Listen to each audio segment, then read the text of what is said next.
దేవుని యొక్క కృపా మహేశ్వరుని బట్టి, ఆయన యొక్క ప్రేమ, ఆయన యొక్క కృప, ఆయన యొక్క వాత్సల్యతను బట్టి మనలను ఆయన ప్రేమిస్తూ, సంరక్షిస్తూ, పోషిస్తూ, కాపాడుతున్న విధానాన్ని బట్టి మరొకసారి మనమందరం కూడా ఆయన సన్నిధానంలో చేరి ఆయనను స్తుతించడానికి ఆయన ఇచ్చిన ఈ గొప్ప అవకాశాన్ని బట్టి దేవాది దేవునికి ముందుగా నా యొక్క స్తుతులు స్తోత్రాలు తెలియపరుస్తున్నాను. ఆ రీతిగానే దేవుని యందు భయభక్తులు కలిగి ఆయనను స్తుతించాలని, ఆయనను సన్నిధించాలని విశ్వాసంతో ఆయనకు సన్నిధానానికి చేరువచ్చిన మీ అందరికీ ప్రభువైన యేసుక్రీస్తు నామమున నా యొక్క హృదయపూర్వక వందనాలు తెలియజేస్తున్నాను. అందరికీ వందనాలు. దేవుని యొక్క కృపను బట్టి మనమందరం కూడా ఈ రీతిగా సంరక్షింపబడి ఈ అవకాశాన్ని పొందుకున్నాం. లోకంలో అనేకులకి సమయము, కాలము, తీరిక ఉన్నప్పటికీ కూడా వేరువేరు పనులు నియమించుకుంటూ ఆరాధనను నిర్లక్ష్యం చేస్తున్నారు. ఒక మాట చెప్పి నేను ముందుకెళ్తాను. ఒక ఆయన అన్నాడు, స్వార్థికులు ఆరాధన మానితే మహాపాపం అన్నట్టు బోధిస్తారో కానే కాదు, ఎలాగైనా సరే ఉండొచ్చు, మనసులో ఉండాలి విశ్వాసం అని అన్నాడు. ఒక మాట చెప్తాను, ఆ మాటకి ఒక మాట చెప్తాను మీతో. స్వార్థికులు ఎందుకు ఆరాధనను నిర్లక్ష్యం చేయొద్దు అని అంటారంటే, ఆరాధనలో ప్రాముఖ్యంగా ప్రభు బల కార్యక్రమం ఉంటుంది. యేసు ప్రభు ఒక మాట చెప్పాడు, ఎవడైతే నా శరీరాన్ని తింటాడో, నా రక్తాన్ని త్రాగుతాడో వాడిలో జీవం ఉంటుంది, తినని వాడిలో జీవం ఉండదు. సో ఆదివారం ఆరాధనను ఎందుకు నిర్లక్ష్యం చేయకూడదంటే, ప్రభు యొక్క శరీరాన్ని తాకుతున్నప్పుడు, రక్తాన్ని తాకుతున్నప్పుడు నన్ను నేను పరిశుద్ధపరుచుకుంటున్నాను. మరలా ఇంకో ప్రశ్న అడుగుతారు, వారం అంతా ఎలాగైనా గడిపి ఆదివారం తీసేసుకోవచ్చా అంటే అది చెల్లదు. ఇక్కడికి వచ్చినప్పుడు శరీరాన్ని తాకుతున్నప్పుడు, రక్తాన్ని తాకుతున్నప్పుడు కలిగే ఆ యొక్క భావన ఏంటనంటే, ఈ రక్తం ఎందుకు చిందింపబడింది, ఈ శరీరము ఎందుకు నలగొట్టబడింది. ఎప్పుడైతే హృదయంలో తలంపు వస్తుందో, నేను చేస్తున్న పాపకార్యాన్ని నేను మానేయాలి. ఏం చేయాలి? నేను చేస్తున్న పాపకార్యాన్ని మానేయాలి. మరి బాప్తీసం పొందిన వారు తీసుకోరు కదా, వారికి కూడా రావాల్సిన పని ఉందా అంటే, వారు బాప్తీసం పొందక ముందు నుంచి కూడా అలవరుచుకుంటారు దానిని. సో అందుకని ఆదివారము ఆరాధనను నిర్లక్ష్యము చేయకూడదు. ప్రార్థనా కూడికి ఎక్కడ జరిగితే అక్కడ ఎడతెగక ఉన్నారు అపోస్తలులు. మరి అలాంటప్పుడు ఆరాధనలో ఎడతెగక లేరంటారా? మరి ఆరాధన ఎడతెగక ఉండాలా, అప్పుడప్పుడు ఉండాలా, ఖాళీ ఉన్నప్పుడు ఉండాలా? ఆలోచన చేయండి ఒకసారి. కాబట్టి ఆరాధనను నిర్లక్ష్యం చేయొద్దని స్వార్థికులు చెప్పేది అందుకోసమే. ఇప్పుడుది కాదు, ఎప్పుడుదో విషయం సడన్గా నాకు గుర్తొచ్చి చెప్తున్నాను. కాబట్టి ఆరాధన అనేది ఒక ప్రాముఖ్యతను కలిగి ఉన్నది. దానిని మనము చాలా శ్రద్ధగా అనుసరించాలి. ప్రత్యేకమైన సమయంలో దేవుడు మనలను ఆశీర్వదిస్తూ ఈ పునరుద్ధాన దినాన్ని ఇచ్చాడు. మరలా మనం సమకూర్చబడి ఆయనకు వాక్యాన్ని నేర్చుకోవడానికి. ఇప్పుడు దేవుడిచ్చిన అవకాశాన్ని మనం చాలా శ్రద్ధగా సద్వినియోగపరుచుకుందాం. దేవుని యొక్క కృపను బట్టి పరిశుద్ధ గ్రంథము మనందరికీ చొరవగా చదువుకోవడానికి, ఫ్రీగా చదువుకోవడానికి అనుగ్రహించబడింది.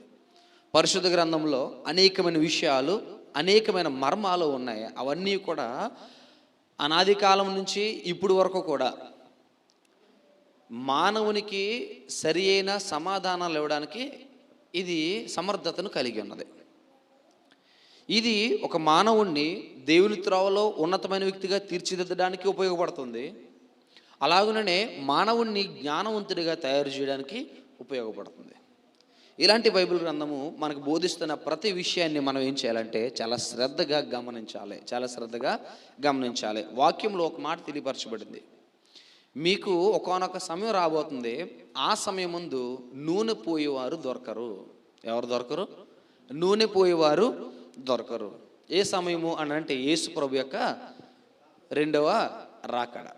ఆయన మరలా వచ్చినప్పుడు ఇప్పుడు వరకు ఎంతమంది స్వార్థికులైతే నిలవబడి మారండి, మార్పు చెందండి, వినండి, వాక్యాన్ని వినండి, నేర్చుకోండి అని ప్రకటిస్తున్నారో, ఎందరు స్వార్థికులు ఏ పనిలో ఉంటారు? ఎందరు స్వార్థికులు ఏ పనిలో ఉంటారు? యేసుప్రభుని ఎదుర్కొనే పనిలో ఉంటారు. ఇంక నీకు వాక్యం చెప్పేది ఎవడో?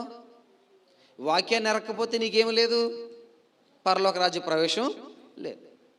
కాబట్టి ఆలోచన చేయండి ఒకసారి. అందుకని అన్నాడు, మీకు దొరుకుతున్నప్పుడే దానిని సమృద్ధిగా నేర్చుకోండి. మీకు దొరుకుతున్నప్పుడే దానిని సమృద్ధిగా నేర్చుకోండి. రైట్. కాబట్టి వాక్యాన్ని మనం ధ్యానం చేసుకుంటూ మన యొక్క హృదయాల్ని బలపరుచుకుందాం. ఈరోజు నేను మీ అందరితో ఒక పాఠాన్ని చెప్పడానికి ఉద్దేశించాను. ఏంటనంటే, ఈ లోకంలో లాభమైనవి, లాభము కానివి కొన్ని ఉన్నాయి. ఈ లోకంలో లాభమైనవి, లాభం కానివి కొన్ని ఉన్నాయి. వాటిలో క్రైస్తవునికి ఏవి లాభకరమైనవి, ఏవి లాభం కానివి మనం చూద్దాం. ఏంటండి? క్రైస్తవునికి ఏవి లాభకరమైనవి, ఏవి లాభం కానివి చూద్దాం. మానవుని యొక్క దృక్కోణం ఎప్పుడు ఎలా ఉంటుందనంటే, వానికి ఒక బెనిఫిట్ లేకపోతే వాడు ఆ ప్రదేశంలో ఉండడు. వానికి బెనిఫిట్ లేకపోతే, ప్రాఫిట్ లేకపోతే వాడు ఏ పనిని చేయడు. చూడండి, పొద్దున్న మొదలుపెట్టి సాయంత్రం వరకు పనికి వెళ్తున్న వాడినే తీసుకుందాం. సాయంత్రం అయిన తర్వాత, లేదంటే ఇప్పుడు వీక్లీ ఇస్తున్నారు కాబట్టి వారాంతంలోనో నీకు డబ్బులు రావు అని తెలిస్తే పని చేస్తాడా? అంటే లాభం లేకపోతే ఏ పని చేయట్లేదు. ఏం చేసినా సరే లాభాన్ని ఆశిస్తున్నాడు. మానవుని యొక్క సైకాలజీ ఎలాంటిదనంటే, అక్కడ ప్రాఫిట్ ఉంటే దానిలో ఎంతైనా సరే చేయడానికి ఇష్టపడతాడు. ప్రాఫిట్ లేకపోతే అక్కడ ఉండడు. లాస్ని బేర్ చేస్తూ ఎవడు ఉండలేడు కదా. లాస్ని బేర్ చేస్తే ఎవడన్నా ఉండగలడా? ఉండలేడు. ఇప్పుడు దేవుడు ఏం తెలియపరుస్తున్నాడంటే, తన పిల్లలను ఎలాగ ఉండాలి, వేటిని లాభకరంగా ఎంచుకోవాలి, వేటిని లాభం కానివిగా ఎంచుకోవాలని ఆయన ఆశపడుతున్నాడు. ఏదైతే లాభంగా దేవుడు చూస్తున్నాడో దానిని మనం లాభంగా ఎంచుకోవాలి. ఏది నిరుపయోగంగా దేవుడు చూస్తున్నాడో దానిని మనం నిరుపయోగంగా ఎంచాలి. ఎందుకు అనంటే, సమస్తమును అనుగ్రహించేవాడు ఎవరంటే ఆయనే. సమస్తమును అనుగ్రహించేవాడు ఆయనే. సమస్తమును దయచేవాడు ఆయనే. కాబట్టి ఏది లాభమైనది, ఏది లాభం కానిది మనం తెలుసుకుంటే, ఈ జీవితంలో నేను ముందుకు కొనసాగుతున్నప్పుడు ప్రతిరోజు నా అనుదిన జీవితంలో లాభమైన దానిని, లాభం కాని దానిని నేను సరిచూసుకుంటూ లాభాన్ని మాత్రమే నేను తీసుకోవాలి. లాభం కానిది, నాకు లాస్ ఇచ్చేది నాకు అవసరం లేదు కదా. ఏదైతే నాకు లాభం ఇస్తుందో అదే నాకు కావాలి. లాభం లేకపోతే ఎన్ని బిజినెస్లు మనుషుడు చేయనివ్వండి. ఒక్కొక్క మనుషుడైతే కొన్ని నెంబర్ ఆఫ్ బిజినెసెస్ ఉంటాయి. ఒకటికి 10 ఉంటాయి, ఒకటి 15 ఉంటాయి. ఎన్ని బిజినెస్లు చేసినా సరే లాభం లేకపోతే ఎవడైనా సరే ఆ బిజినెస్ని కంటిన్యూ చేస్తాడా అంటే కంటిన్యూ చేయడు. ఒక బిజినెస్ కంటిన్యూ చేయబడాలంటే లాభం కావాలి. అలాగే ఒక పనిని సంపూర్తి చేయాలంటే అందులో లాభం ఉంటేనే చేస్తాడు. ఇప్పుడు క్రైస్తవునిగా మనకున్న పని ఏంటంటే క్రీస్తులో కొనసాగడం. క్రైస్తవునిగా మనకున్న పని ఏంటి? క్రీస్తులో కొనసాగడం. సో క్రీస్తులో కొనసాగడం అని ఈ పని మనకి ఇవ్వబడింది కాబట్టి ఇందులో మనం లాభం ఏంటి, నష్టం ఏంటి చూడాలి. క్రీస్తులోనికి వచ్చిన తర్వాత క్రీస్తులో కొనసాగుతూ ఉన్నాం. కొనసాగుతున్నప్పుడు లాభకరమైన జీవితాన్ని నేను ఎంచుకోవాలా, నష్టకరమైన జీవితాన్ని నేను ఎంచుకోవాలా? ప్రతి క్రైస్తవుడు కూడా ఆలోచన కలిగి ఉండాలి. ఏం కలిగి ఉండాలి? ఆలోచన కలిగి ఉండాలి. ఏది లాభమైనది, ఏది లాభము కానిది. మొట్టమొదటిగా మనం ఏం చూద్దాం అంటే, బైబిల్ గ్రంథంలోంచి లాభము కానివి ఏంటో చూద్దాం. అనుదిన ప్రయాసలు. కొన్ని సందర్భాల్లో ఎవరైనా వ్యక్తుల దగ్గరికి వెళ్ళి, ఆదివారం ఆరాధనకు రావట్లేదే మీరు అని అంటే, ఖాళీ ఉండట్లేదండి, చాలా బిజీగా ఉంటున్నాను అంటాడు. ఖాళీ ఉండట్లేదండి, చాలా బిజీగా ఉంటున్నాను, చాలా వర్క్స్ ఉన్నాయి, నాకు అసలు ఖాళీ ఉండట్లేదు, ఆఫీస్ స్ట్రెస్ ఎక్కువైపోతుంది, ఖాళీ ఉండట్లేదు. ఆఫీస్కి వెళ్తున్నావు, ఇట్ ఇస్ మోర్ ఇంపార్టెంట్. అది నీకు ఆదాయాన్ని తెచ్చిపెడుతుంది. మరి దానికంటే శ్రేష్టమైనది ఏంటంటే దేవుని సన్నిధానానికి రావడం. ఇది నీకు ఆయుష్నిస్తుంది. ఇది నీకు దేన్ని ఇస్తుంది? ఆయుష్నిస్తుంది. మనకందరికీ తెలిసిన విషయమే, దేవుడు అందరినీ సమానంగా చూస్తున్నాడు. నీతిమంతుల మీదను, అనీతిమంతుల మీదను, మంచివారి మీదను, చెడ్డవారి మీదను సూర్యుడిని ఉదయింపజేస్తున్నాడు, వర్షాన్ని కురిపిస్తున్నాడు. ఇది అందరికీ సమానంగా ఉన్నది. మరి నీకు జీవం రావాలి అని అంటే, నువ్వు ఎవరి సన్నిధానంలో ఉండాలి? మనందరికీ తెలిసిన వ్యక్తి ఒక ఆయన ఉన్నాడు, హిజ్కియా. ఆయుష్ 15 సంవత్సరాలు పెంచబడింది. ఈ 15 సంవత్సరాల ఆయుష్ ఎందుకు పెంచబడింది హిజ్కియాకి అని అంటే, ఊరికనే పెంచాడా? హిజ్కియా ఏమని ప్రార్థన చేశాడు దేవునికి? దేవా, నీ సన్నిధానంలో నేను ఎలాగూ నడుచుకున్నానో సమస్తమును నీవు ఎరుగుదు గనుక. ఏమని ప్రార్థన చేశాడు అంటే, నీ ఆయుష్కాలము నీకు అనుగ్రహించబడాలి అంటే అందరితో పాటు సమానంగా కాకుండా శ్రేష్టమైన ఆయుష్కాలాన్ని నీకు ఇవ్వాలనంటే దేవుడు, శ్రేష్టమైన జీవితాన్ని నువ్వు పొందుకోవాలంటే ఈ లోకంలో నువ్వు చేయవలసిన మొట్టమొదటి పని ఏంటనంటే దేవుని సన్నిధానంలో గడపాలి. ఎక్కడ గడపాలి? దేవుని సన్నిధానంలో గడపాలి. దేవుని సన్నిధానంలో దేవుడు మనకి ఉపదేశిస్తున్న మార్గంలో జీవించాలి. ఏ మార్గంలో జీవించాలి? ఉపదేశిస్తున్న మార్గంలో జీవించాలి. అలాగూ జీవించడానికి ప్రయత్నం చేయాలని లేఖనాలు మనకు బోధిస్తున్నాయి. ఇప్పుడు హిజ్కియా దేని లాభసాటిగా ఎంచుకుని ఉంటాడో ఒకసారి ఆలోచించేద్దాం. హిజ్కియాకు 15 సంవత్సరాల ఆయుష్కాలము ఉచితముగా ఇవ్వబడింది అనంటే దేనిని పరిగణలో తీసుకుని దేవుడు ఆయుష్కాలాన్ని ఇచ్చాడు?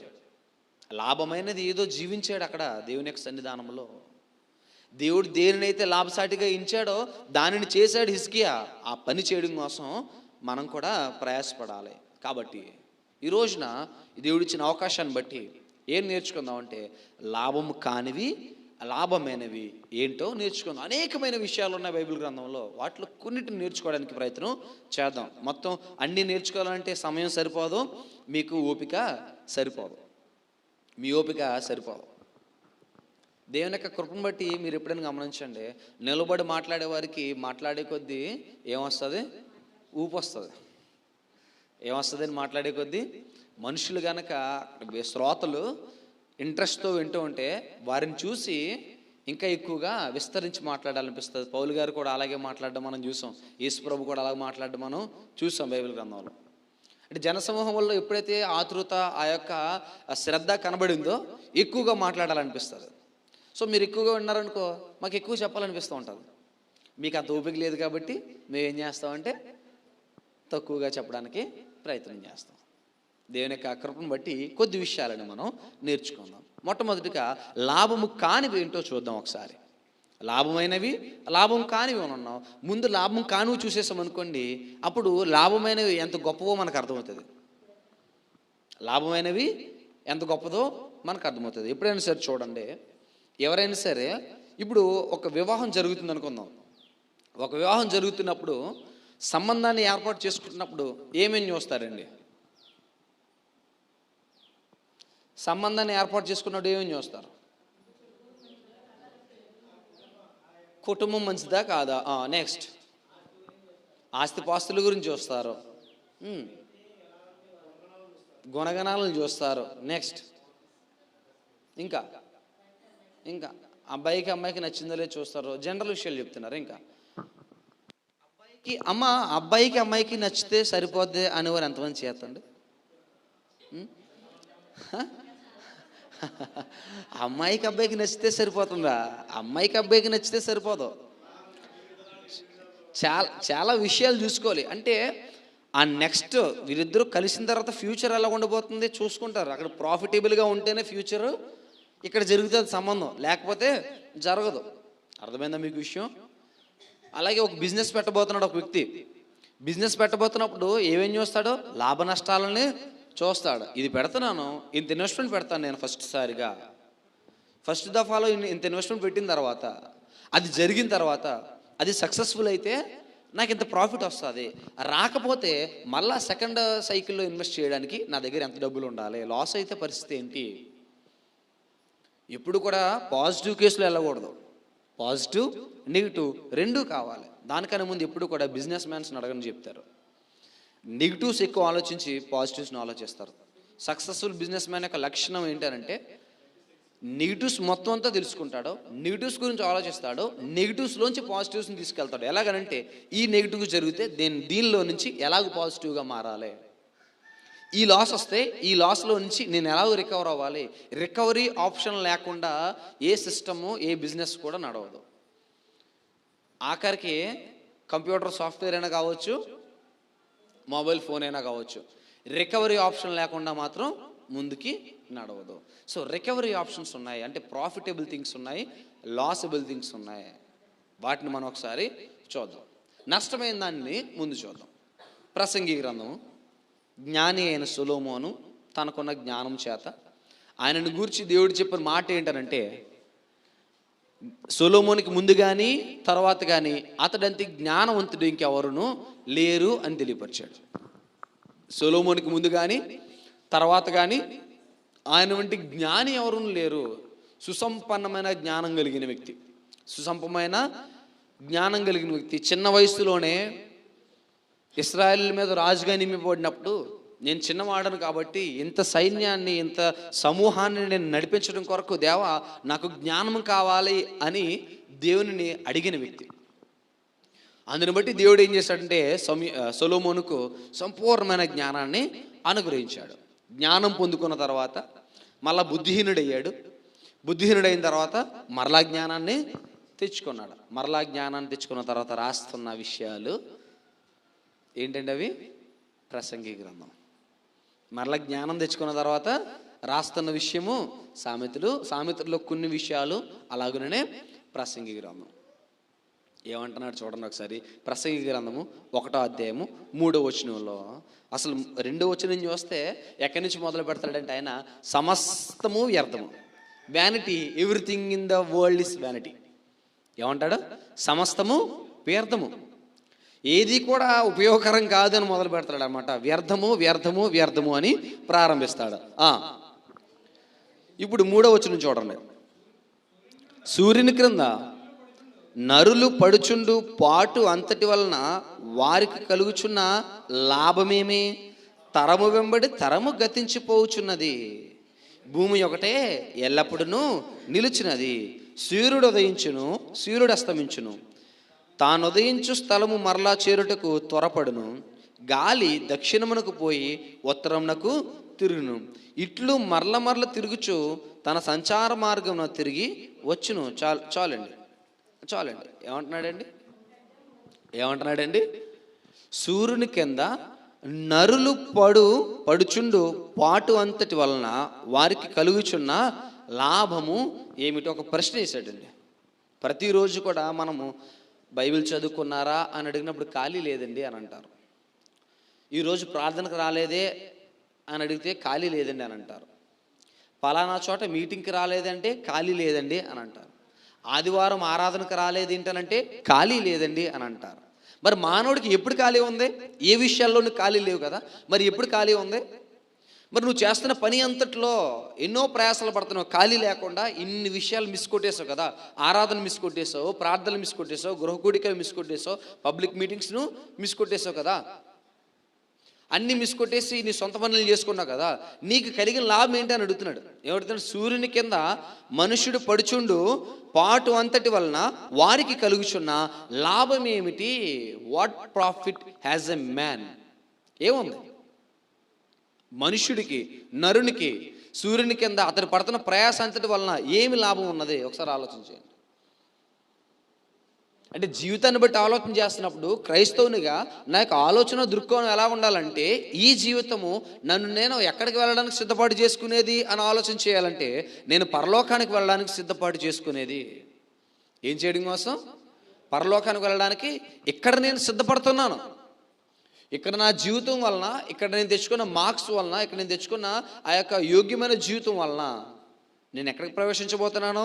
పరలోక రాజ్యంలోనికి ప్రవేశించబోతున్నాను. ఈ విషయము ప్రతి క్రైస్తవుడు తెలుసుకోవాలి. ఈ విషయాన్ని ప్రతి క్రైస్తవుడు తెలుసుకోవాలి. అలాగూ తెలుసుకుని జ్ఞానవంతుడిగా మార్చబడాలి. అంతేగాని నేను బోలని పనుల్లో ఉన్నాను, నాకు అసలు ఖాళీ లేదు, నేను ఏ రోజు కూడా తీరిక లేకుండా ఉన్నాను అనుకోవడానికి వీళ్ళు. అందుకని ఒక ప్రశ్న వేశాడు ముందుగా. సమస్తమును వ్యర్థమని చెప్పాడు 2వ వచనంలో. సమస్తమును వ్యర్థమని చెప్పిన తర్వాత 3వ వచనంలో ఏమన్నాడు? సూర్యుని కింద నరులు పడుచున్న పాటు అంతటి వలన వానికి ఏమి లాభము కలుగుతున్నది? సూర్యుడు అస్తమిస్తున్నాడు, ఉదయిస్తున్నాడు, తరాలు గడిచిపోతున్నాయి, కానీ ఏమన్నా లాభం ఉందా అంటే అతని యొక్క ఉద్దేశం చూడండి. కారులు సంపాదించినను, బంగ్లాలు సంపాదించినను, ఆహారాలు మంచి మంచి వస్తువులు సంపాదించినను, యోగ్యమైన జీవితాన్ని కలిగి ఉన్నతంగా జీవిస్తున్నాను, ఇదంతా కూడా ఎక్కడి వరకు, ఎంతవరకు అనాలంటే, ఒకానొక రోజు ఒక పాన్పు మీద పడుకుంటాం. ఏమిటా పాన్పు? ఒకానొక రోజు ఒక పాన్పు మీద పడుకుంటాం. ఏ పాన్పు అండి? ఏ పాన్పు అండి? మరణం అనే పాన్పు మీద పడుకుంటామండి. ఎక్కడ పడుకుంటాం మనం అంటే? జ్ఞాని అయిన సొలొమోను యొక్క ఆలోచన చూడండి. దేవుని యొక్క సన్నిధానం రాకుండా, దేవుని సన్నిధిలో ఉండకుండా వివిధ రకాలైన ప్రయాసలు పెట్టుకుంటూ, వివిధ రకాలైన క్రియలు చేసుకుంటూ నాకు ఖాళీ లేదని చెప్పుకుంటున్న మానవుడు, సమయాన్ని కాలాన్ని నీకు అనుగ్రహించిన దేవునికే నువ్వు సమయాన్ని కేటాయించి ఆ సమయంలో కూడా నువ్వు మరలా దేవుని వద్దకు రాకుండా ఉంటూ నాకు ఖాళీ లేదు, నేను అనేకమైన పనుల్లో నిమగ్నమై ఉన్నాను అనుకుంటున్న మానవులను బట్టి అంటున్నాడు కదా, ఏమి లాభం ఉన్నది? తరాలు గడిచిపోతున్నాయి. ఏం గడిచిపోతున్నాయి?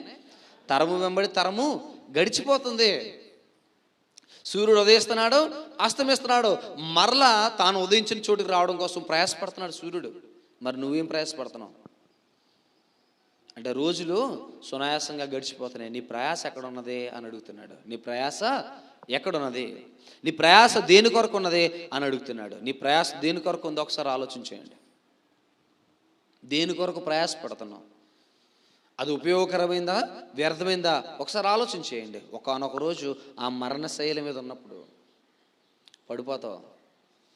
లేవు, నిన్ను లేపడానికి ప్రయత్నం చేస్తారు, లేవు, కొడతారు నిన్ను, లేవు, చెంపల మీద కొట్టి లేపుతారు, లేవు, హృదయం పైన కొట్టి లేపుతారు, లేవు, నువ్వేమైపోయావు? చనిపోయావు, కదిలింపబడిన స్థితిలో ఉన్నావు. ఆ స్థితిలో ఉన్నప్పుడు ఈ భూమి మీద నువ్వు పడిన ప్రయాసంతా ఏమైంది? ఈ భూమి మీద నువ్వు పడిన ప్రయాసంతా ఏమైంది? ప్రసంగి గ్రంథము 2వ అధ్యాయం 11వ వచనంలో అంటున్నాడు కదా. ప్రసంగి గ్రంథము 2వ అధ్యాయం 11వ వచనంలో 10వ వచనం నుంచి వస్తే అంటున్నాడు కదా, చూడండి. నా కన్నులు ఆశించిన వాటిలో దేనిని అవి చూడకుండా నేను అభ్యంతరం చేయలేదు. అంటే మానవుని యొక్క లక్షణము చూడండి, అద్భుతంగా మాట్లాడుతున్నాడండి. ఈ మాటలు వింటున్నప్పుడు నాకు చదువుతున్నప్పుడు, ఈ మాటలు వింటున్నప్పుడు నాకు అనిపిస్తూ ఉంటుంది కదా, ఎంత యోగ్యంగా ఉన్నాయి ఈ మాటలు నా జీవితానికి. ఈ మాటలు నా జీవితానికి ఎంత యోగ్యంగా ఉన్నాయి, నా బ్రతుకును మార్చుకోవడానికి ఎంత యోగ్యంగా ఉన్నాయి. మనలో ప్రతి ఒక్కడు కూడా ఇలాంటి ఆలోచన కలిగిన వాడే. మనలో ప్రతి ఒక్కడు కూడా ఇలాంటి ఆలోచన కలిగిన వాడే, ఇలాంటి దృక్కోణంలోనే ఉన్నాడో. క్రీస్తులో జీవిస్తూ వాని సొంత పనులు చేసుకుంటూ, సొంత ఆలోచనలతో, సొంత క్రియలతో, సొంత కార్యాలతో ఒక్కరోజు కూడా దేవుని కొరకు కేటాయించుకుంటా. కీర్తనాకారుడేమో, దేవా నీ సన్నిధానంలో ఒక్క దినము గడుపుట 1000 దినముల కంటే శ్రేష్టము అని తెలుపుతుంటే, అట్లీస్ట్ మనం ఒక్క రోజులో 10వ భాగం కూడా గడపలేకపోతున్నాం. ఎంత గడపలేకపోతున్నాం? 10వ భాగం కూడా మనం దేవుని యొక్క సన్నిధానంలో గడపలేకపోతున్నాం. ఖాళీ ఉండట్లేదు. టైం చూసుకుంటూ ఉంటాం. ఏం చూసుకుంటూ ఉంటాం?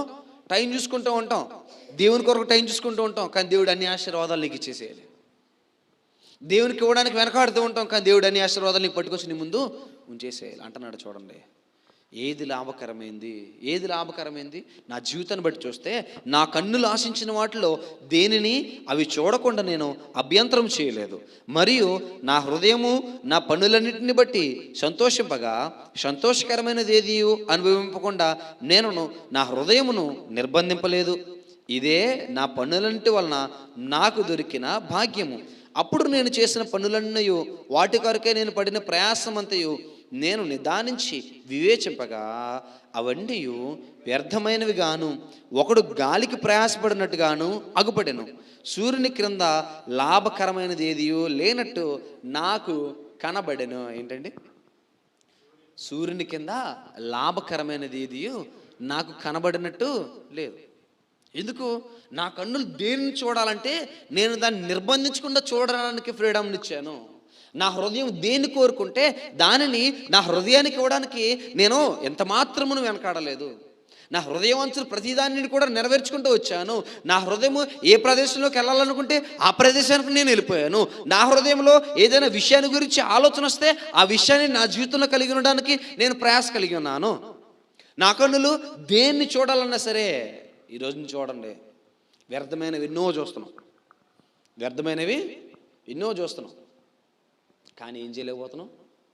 దేని యొక్క వాక్యాన్ని చూడలేకపోతున్నాం, చదవలేకపోతున్నాం. అందుకే ఒక పాట ఉందండి, నాకు కనులు ఉన్నంత వరకు చదువలేదు నీ వాక్యము, నాకు కను దృష్టి ఉన్నంత వరకు చదువలేదు నీ వాక్యము, దృష్టంతా పోయాక,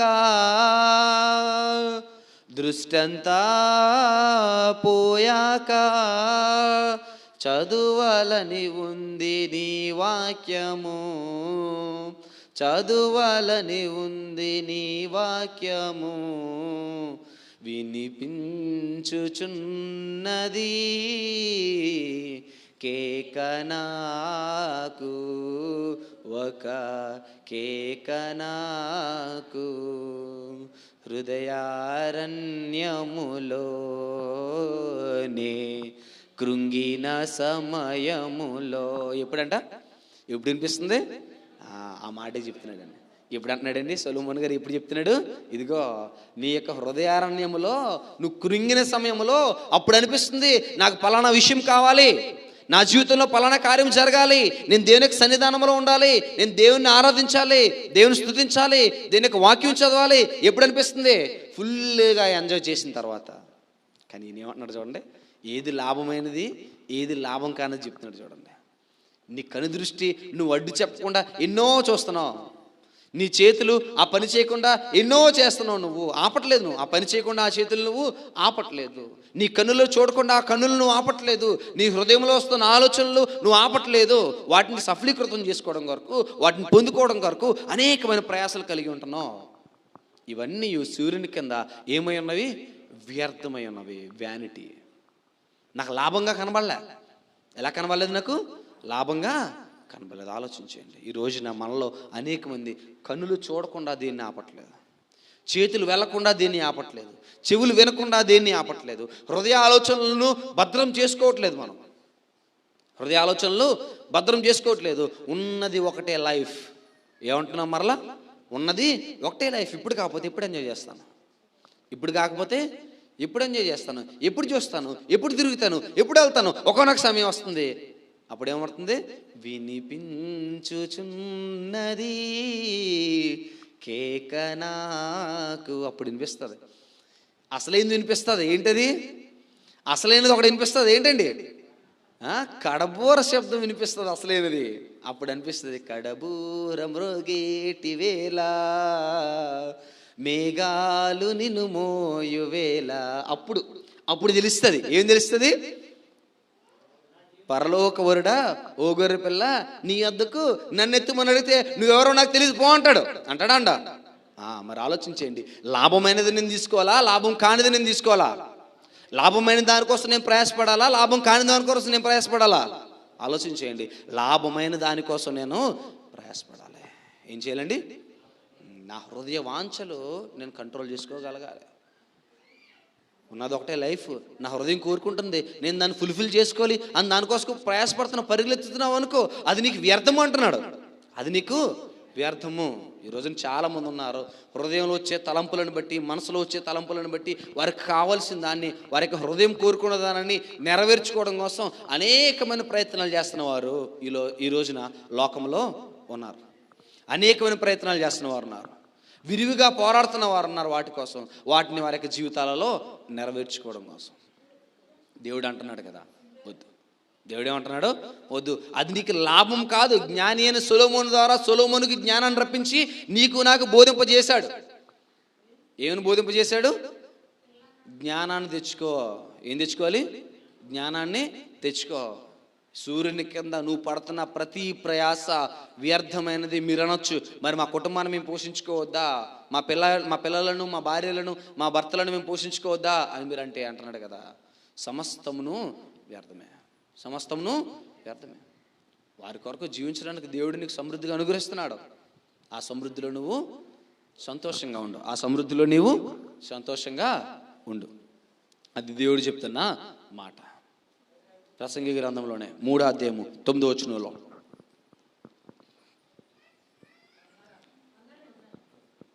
ప్రసంగి గ్రంథము 3వ అధ్యాయము 9వ వచనం, కష్టపడిన వారికి తమ కష్టం వలన వచ్చిన లాభము ఏమిటి?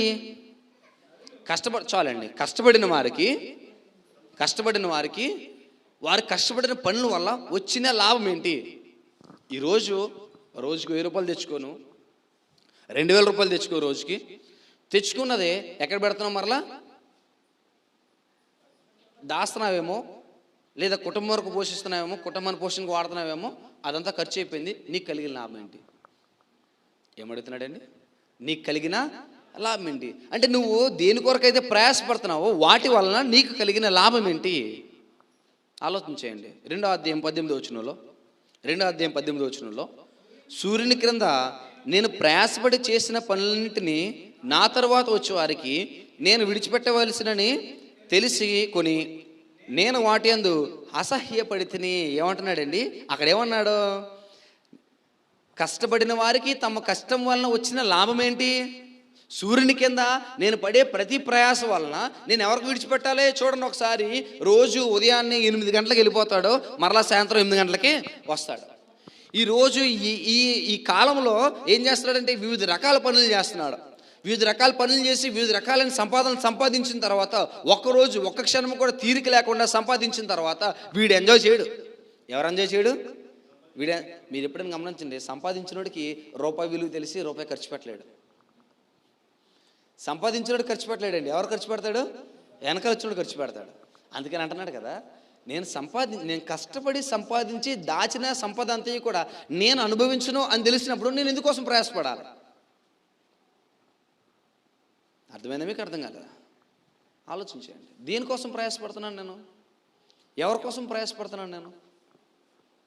నా ప్రయాస వల్ల లాభం ఉందా, నష్టం ఉందా? ఆలోచించేయండి. సొలొమోను అన్నాడు కదా, ఏం లాభం ఉంది మీకు? ఏమి లాభం ఉంది? ఉదయాన్నే లేచి సాయంత్రం వరకు కష్టించి ఫలిస్తున్నారు కదా, ఏం లాభం ఉంది? సంపాదించేస్తున్నారు కదా, నాకు సరిపోదు, నా వెనకలు ఉన్నవారు కూడా వచ్చేయాలి. ఒకవేళ మంచోడైతే ఏం చేస్తాడంట? దాన్ని రెట్టింపు చేస్తాడంట. చెడ్డోడైతే నీ కళ్ళ ముందే ఆవిడ దాన్ని నాశనం చేస్తాడు. చూడండి, 40 ఏళ్ళు దాటేసరికి షుగర్ వచ్చేస్తుంది, బీపీ వచ్చేస్తుంది. ఇంకా చిన్న వయసులో వచ్చేస్తున్నాయి అనుకోండి, అది వేరే విషయం. చిన్న వయసులో వచ్చేస్తున్నాయి, అది వేరే విషయం. షుగరు బీపీలు వచ్చేస్తున్నాయి. కష్టపడి సంపాదించుకున్నాడు, 20 ఏళ్ళ వయసులో శుభ్రంగా తినొచ్చు. ఎలా తినొచ్చండి?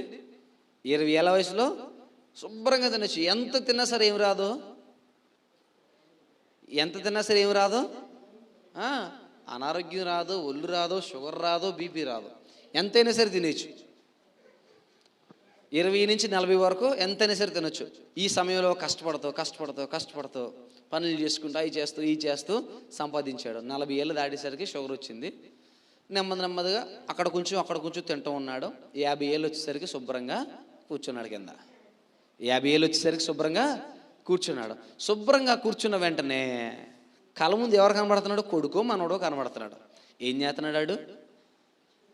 తిని తినక దాసిన సమస్తాన్ని ఏం చేస్తున్నాడు? తాతగారు ముందే లేదా నాన్నగారు ముందే శుభ్రంగా ఖర్చు పెట్టి వృధా చేస్తున్నాడు. ఏమనిపిస్తుంది అప్పుడు?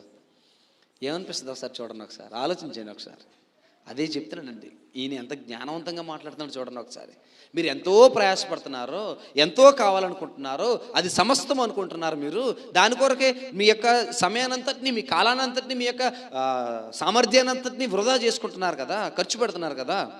ఇదంతయు ఏమైపోతుంది? వ్యర్థము. ఇదంతా ఏమైపోతుంది? వ్యర్థము. ఆలోచించండి. దేవుని కొరకు సమయాన్ని కేటాయించమంటే ఖాళీ లేదంటాం. మరి దేనికోసం సమయం ఉందంటాం? దేని కొరకు సమయం ఉందంటాం? సంపాదించడానికి సమయం ఉంది. మరి అది నీకు ఉపయోగకరమైందా కాదా అని అడుగుతున్నాడు. అది నీకు లాభకరమా కాదా అని అడుగుతున్నాడు. 19వ వచనం చూడండి. వాడు జ్ఞానము గలవాడై ఉండునో బుద్ధిహీనుడై ఉండునో అది ఎవడికి తెలియను. అయితే సూర్యుని కింద నేను ప్రయాసపడి జ్ఞానం చేత సంపాదించుకున్న నా కష్టఫలమంతటి మీదను వాడు అధికారి అయి ఉండును.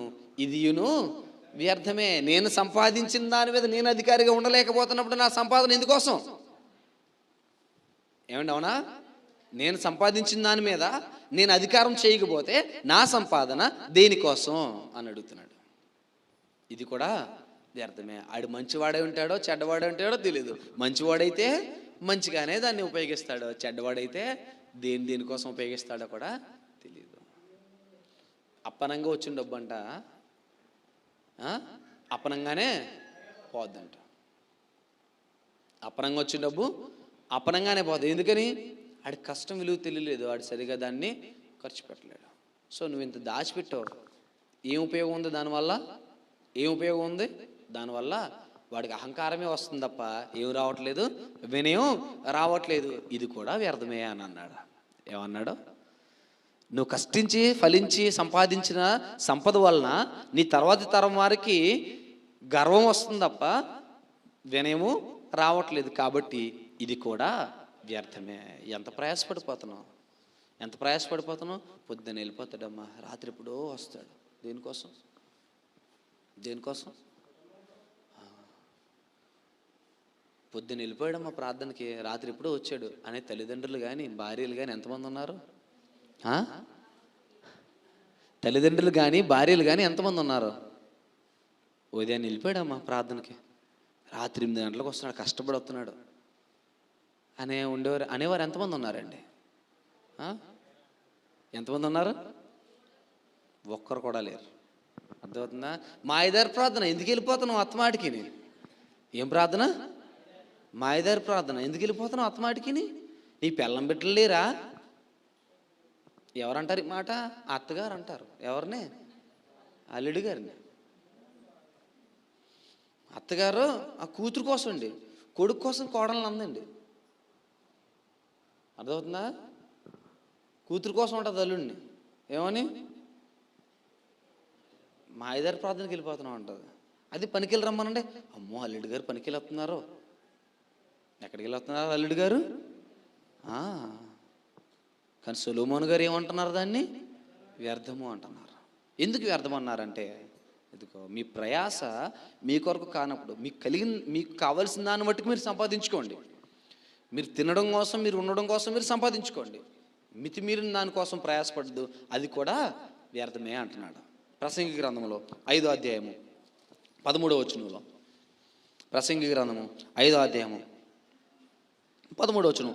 సూర్యుని క్రింద మనస్సునకు ఆయాసకరమైనది ఒకటి జరుగుట నేను చూచితిని. అదేదనగా ఆస్తి గలవాడు తన ఆస్తిని దాచిపెట్టుకుని తనకు నాశనం తెప్పించుకొను.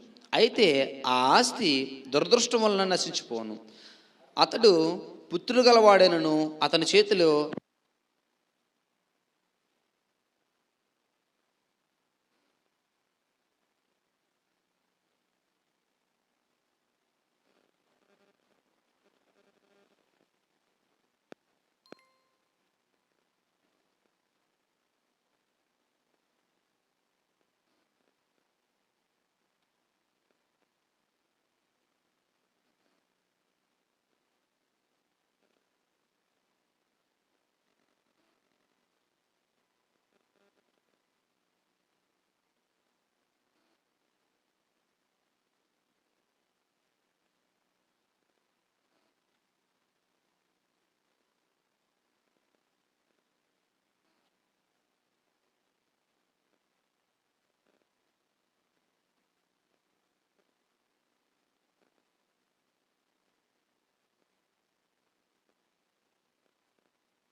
ఆస్తి సంపాదించిన తర్వాత ప్రశాంతంగా పడుకుంటాడు అనుకుంటున్నారు మీరు? ఆస్తిని ఎలా కాపాడుకోవాలని బాగా. ఆస్తి సంపాదించినాడు ప్రశాంతంగా పడుకోలేడు. ఎందుకంటే నేను పలు రకాల బిజినెస్లు చేసి సంపాదించాను. కొన్ని సందర్భాల్లో ట్యాక్స్ ఎగ్గొట్టేశాను, కొన్ని సందర్భాల్లోనేమో రిటర్న్స్ ఏవి ఫైల్ చేయలేదు, అన్నీ దాచేశాను. ఇవన్నీ బాగానే ఉన్నది. ఒకవేళ సడన్గా ఎవడైనా, నేను అప్పుడు బిజినెస్లో రేజ్లో ఉన్నప్పుడు ఎవడో నాకు ఎదురు తిరగడం, నేను రెస్ట్ మోడ్లోకి వచ్చిన తర్వాత ఏం చేస్తాడు? అపోనెంట్ మీదకి వస్తాడు. ఎవడైనా నా మీద కేసు ఎత్తాడేమో నా సంపాదన విషయమై. ఏమొస్తుందండి? ఆందోళన వస్తుందండి, భయం వస్తుంది. ఒకటి కలహాన్ని ఇచ్చింది, ఒకటి ఆందోళన ఇచ్చింది. ఏమైనా ఉపయోగం ఉందా సంపాదించడం వలన? ఆస్తిపరుడికి ఏం లేదంటున్నాడు. చూడండి, ఆస్తి గలవాడు తన ఆస్తిని దాచిపెట్టుకొని తనకు నాశనం తెప్పించుకొని, నువ్వు ఒకవేళ దొంగలు పడి ఆస్తిని అంతటి బంగారాన్ని కానీ బీరువాలో అల్మర్లో ఉన్న లాకర్లో ఉన్న ధనాన్ని తీసుకెళ్ళిపోవాలనుకుంటున్నారు అనుకోండి, ఇతను అడ్డుకుంటే ఈయన ఏం చేస్తారు? వీడిని అడ్డుకుంటే ఏం చేస్తారు? చంపేసేస్తారు. ఏమైపోతుంది? ప్రాణం పోతుంది. మీకు అర్థమైందా విషయం? అర్థం కాలేదు? అర్థమైందా? మనకంటే ప్రశాంతమైన వాతావరణాలు ఉన్నాయి కాబట్టి, దొంగతనాలు లేవు కాబట్టి ప్రశాంతంగా కూర్చున్నాం.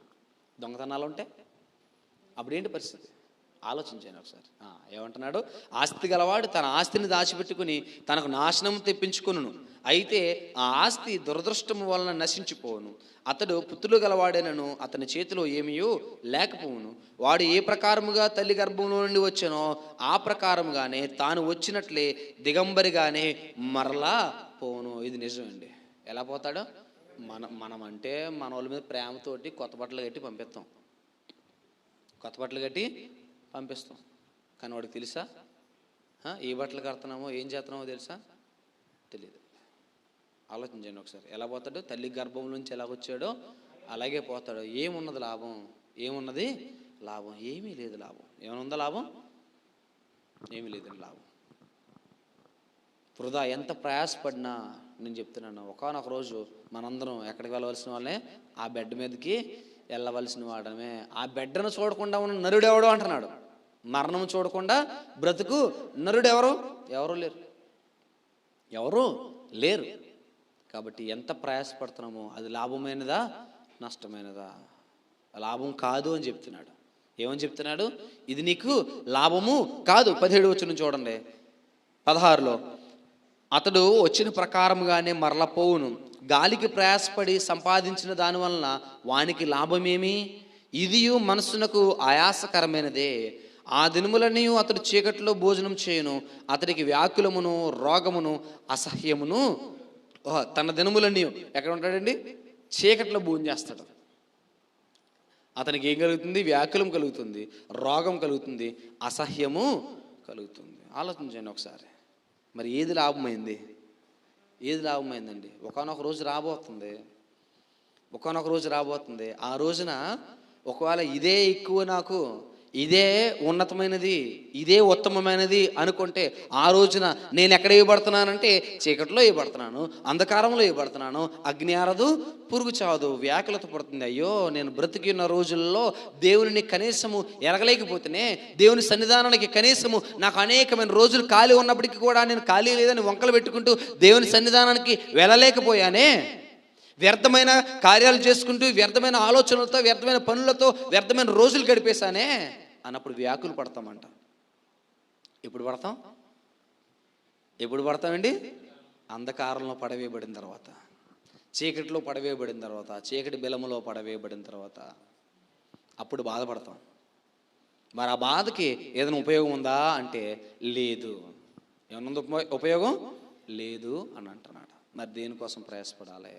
ప్రసంగి గ్రంథము 9వ అధ్యాయము 1వ వచనంలో, ప్రసంగి గ్రంథము 9వ అధ్యాయము 1వ వచనంలో, నీతిమంతులను జ్ఞానులను వారి క్రియలను దేవుని వశమను సంగతిని శ్రేహము చేయుటైనను ద్వేషించుటైనను మనుషుల వశం లేదనే సంగతిని, అది ఎంతయు వారి వలన కాదని సంగతిని పూర్తిగా పరిశీలన చేయుటకే నా మనస్సును నిలిపి నిదానింపబూనుకుంటుని.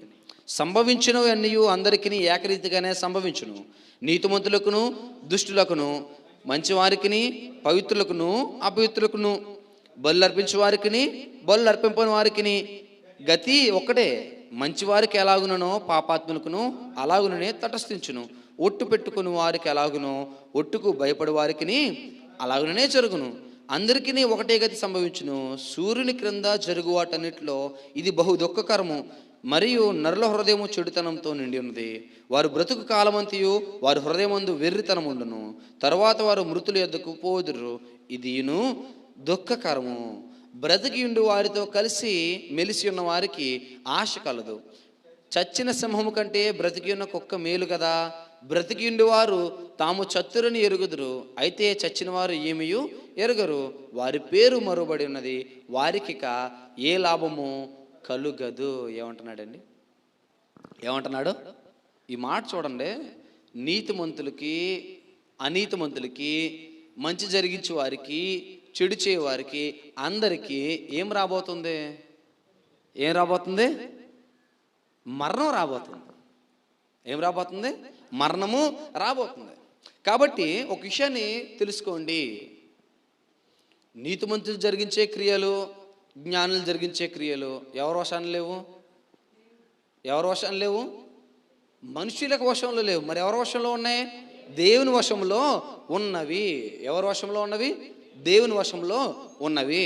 అలాగనే స్నేహం చేయటయు ద్వేషించటయు ఎవరి వశంలో లేదు? మనుషుల వశంలో లేదు. ఎవరి వశంలో లేదు? మనుషుల వశంలో. నేను కాబట్టి నాతో స్నేహం చేసేస్తున్నాడు అనుకుంటాం. ఏమనుకుంటాం? నేను కాబట్టి నాతో స్నేహం చేస్తున్నాడు, నేను కాబట్టి వాడిని దేశిస్తున్నాను, నా స్థితి కాబట్టి నేను వాడిని దేశిస్తున్నాను అనుకుంటున్నాను. కానీ నీకేం కలగాలంటే ఆలోచన, ఇదంతా నీ చేతిలో లేదు. నిన్ను ఇక్కడ ఉన్నవాడిని ఇక్కడ తీసేసి ఇక్కడ ఉన్నవాడిని ఎక్కడ పెట్టగలడు ఆయన. నీ చేతిలో ఉందా? ద్వేషించడం నీ చేతిలో ఉందా? మీరు అనుకోవచ్చు అదేంటిది అంటే నేను ద్వేషిస్తున్నానంటే కూడా దేవుడే కారణం అనమాట మీరు అనుకుంటారు. దేవుడు అది చెప్తలేదు. మన జ్ఞానానికి మనకి ఏమనిపిస్తుంది అంటే, నేను ఒకరిని ద్వేషిస్తున్నానంటే అది నేను ద్వేషించలేదు అనమాట, దేవుడే చెప్పాడు అనుకుంటాం. ఆ దేవుడు అలాగంటలేదు. ద్వేషించటం మీ వశంలో లేదని అంటే, ఇప్పుడు మీరు ద్వేషిస్తున్నారో మీకు కలిగి ఉంది కాబట్టి ఇక్కడ పడేస్తాను, నువ్వు ద్వేషం పడతావు. నీ చేతిలో ఉందా? అది లేదు. నీకు డబ్బు ఉంది కాబట్టి నీతో స్నేహం చేస్తున్నాడు. నీ డబ్బు కింద పడేస్తాను, నీతో స్నేహం చేస్తాడు. ఆలోచన చేయండి. పార్టీ నాయకుడికి నేను ఫండ్ ఏమని తెలిస్తే నాతో స్నేహం చేస్తాడా? బిజినెస్ మ్యాన్ నేను, నాతో స్నేహం చేస్తాడా? చేయడండి. నేను నార్మల్ మ్యాన్ కదా, ఇప్పుడు నేను వెళ్తాను, నాతో స్నేహం చేస్తాడా? చేయడు. అర్థమైందా? అర్థం కాలేదా? సో మీరు స్నేహితుల్ని ఏర్పాటు చేసుకుంటాం వల్ల మీరు అనుకుంటున్నారు కదా, నా స్థితిని చూసి వాడు స్నేహంగా వచ్చేసాడు అనుకుంటున్నావు. నీ స్థితిని కింద పడేసేవాడు ఎవడో? దేవుడు. నువ్వు ఒకరిని ద్వేషించేస్తున్నాను అనుకుంటున్నావు. నువ్వు ద్వేషించే స్థితిలో నుంచి నిన్ను ద్వేషించే స్థితిలోనికి మార్చేసేవాడు ఎవరు? దేవుడు. అది ఆయన చెప్తున్న మాట. అది ఆయన చెప్తున్న మాట. నేను నీతివంతుని కాబట్టి ఇన్ని క్రియలు జరిగించేస్తున్నాను అని నువ్వు అనుకుంటావు. ఒకవేళ పరిస్థితులు మారితే నీ స్వభావం ఎలా ఉంటుంది? యోబు వలె ఉంటుందా, లేదంటే ఇంకేదైనా విపరీతమైన ద్వారంలో ఉంటుందా? ఒకసారి ఆలోచించేద్దాం. లాభం కాదు అని అంటున్నాడు. సూర్యుని కింద నువ్వు పడే ఏ ప్రయాస అయినా, ఏ బంధమైనా, ఏదైనా లాభము కాదు. ఎందుకనంటే అందరికీ ఒకే రీతిగా తటస్థించును. ఏంటది? మరణము. ఒకే రీతిగా తటస్థించినప్పుడు మన స్థితిలో మనం బ్రతికి ఉండాలా, జీవించి ఉండాలా? ఆలోచించేయండి. ఎలా ఉండాలండి? బ్రతికి ఉండాలా, మరణించాలా? క్షమించాలా? బ్రతికి ఉండాలా, మరణించాలా? బ్రతికి ఉండాలి. బ్రతికి ఉండాలంటే ఇదిగో దేవుడు కోరుకుంటున్న జీవితాన్ని జీవించాలి. అందుకనే చచ్చిన సింహము కంటే ఏది మేలు? బ్రతికి ఉన్న కుక్క మేలు కదా అన్నాడు. చూడండి ఎంత వర్ణన రీతిలో పోల్చాడు మనకి జీవితాన్ని. ఏ రీతిలో పోల్చాడు మన జీవితాన్ని? బ్రతికి ఉన్న సింహం కంటే ఏది మేలు? చచ్చిన సింహం కంటే ఏది మేలు? బ్రతికిన కుక్క మేలు. ఆలోచించేయండి. ఎలా ఉండాలని మనం? నేను సింహాన్ని రా అంటాడు ఒకడు. ఏమంటాడు? నేను సింహాన్ని రా అంటాడు, నేను లయన్ అంటాడు, నేను టైగర్ని అంటాడు, నేను గర్జిస్తాను అంటాడు. దేన్ని బట్టి? సంపదను బట్టి, ఆస్తిని బట్టి, ఐశ్వర్యాన్ని బట్టి, ఘనతను బట్టి నేను గర్జిస్తానంటాడు. నువ్వు గర్జించేవాడు కాదురా, నువ్వు మురుగుతో. ఆలోచించేయండి. అదే నిమ్మలంగా ఉంటుంది. నాకు ఏదైనా దొరికితే బాగుందని చూస్తుంది ఎవరు? కుక్క ఏం చేస్తుందండి? నాకు ఏదైనా దొరికితే బాగుందని చూస్తుంది. ఏది మేలు అన్నాడు? కుక్కే మేలు అన్నాడు. ఆలోచించండి ఒకసారి. దేనికో ఏదో స్థితి కోసం, ఏదో ప్రయాస కోసం పడిపోతున్నావేమో, దాని వెనకాల వెళ్తున్నావేమో. ఏమంటున్నాడండి? అదంతయు కూడా వ్యర్థము, అదంతయు కూడా వ్యర్థము. చూడండి సామెతల గ్రంథము 10వ అధ్యాయము 2వ వచనం. సామెతల గ్రంథము 10వ అధ్యాయము 2వ వచనం. భక్తిహీనుల ధనము వారికి లాభకరం కాదు, నీతి మరణము నుండి రక్షించును. ఏమంటున్నాడండి? భక్తిహీనుల ధనము వారికి ఏం కాదు. ఆలోచించండి. Treasures of wicked are not profit to them. ఏమన్నాడండి? భక్తిహీనుల ధనము వారికి ఏం కాదు, లాభము కాదు. సంపాదించేసుకుంటున్నారు, లాభం కాదు. ఎందుకనంటే ఇందాక చదువుకున్నాం, మరణం అందరికీ తటస్థిస్తుంది. నువ్వు మరణించి ఉండాలా, బ్రతికి ఉండాలా తెలుసుకో. బ్రతికున్న వారు సమస్తమును ఎరుగుదురు కదా, నువ్వు బ్రతికి ఉండు అని అంటున్నాడు. ఏమంటున్నాడు? బ్రతికి ఉండాలి. బ్రతికి ఉండాలంటే లోకంలో లాభకరమైనవి ఏవి కూడా నీకు లాభసాటిగా ఎంచుకోవద్దు. లోకంలో లాభకరమైనవి కూడా నువ్వు లాభసాటిగా ఎంచుకోవద్దు. మరి ఏమి ఎంచుకోవాలి? దాన్ని పెంటగా ఎంచుకో. ఎవరు ఎంచుకున్నారు పెంటగా? పౌలు గారు ఎంచుకున్నాడు. నా స్థితి, నా అధికారము, నా బలము, నా రౌద్రము నేను ఎలా ఎంచుకున్నాను? పెంటగా ఎంచుకున్నాను. ఎలా ఎంచుకున్నాను నేను? ఎవరి కోసం? చూద్దాం, ఆలోచించండి. ఏమంటున్నాడు? భక్తిహీనుని యొక్క ధనము వాడికి ఏమివ్వదు. భక్తిహీనుని యొక్క ధనము వాడికి ఏమివ్వదు, లాభం కాదు. మరి ఏది లాభం? నీతి లాభము. ఏది లాభం అండి? నీతి మరణం నుంచి తప్పించును, రక్షించును అని అన్నాడు.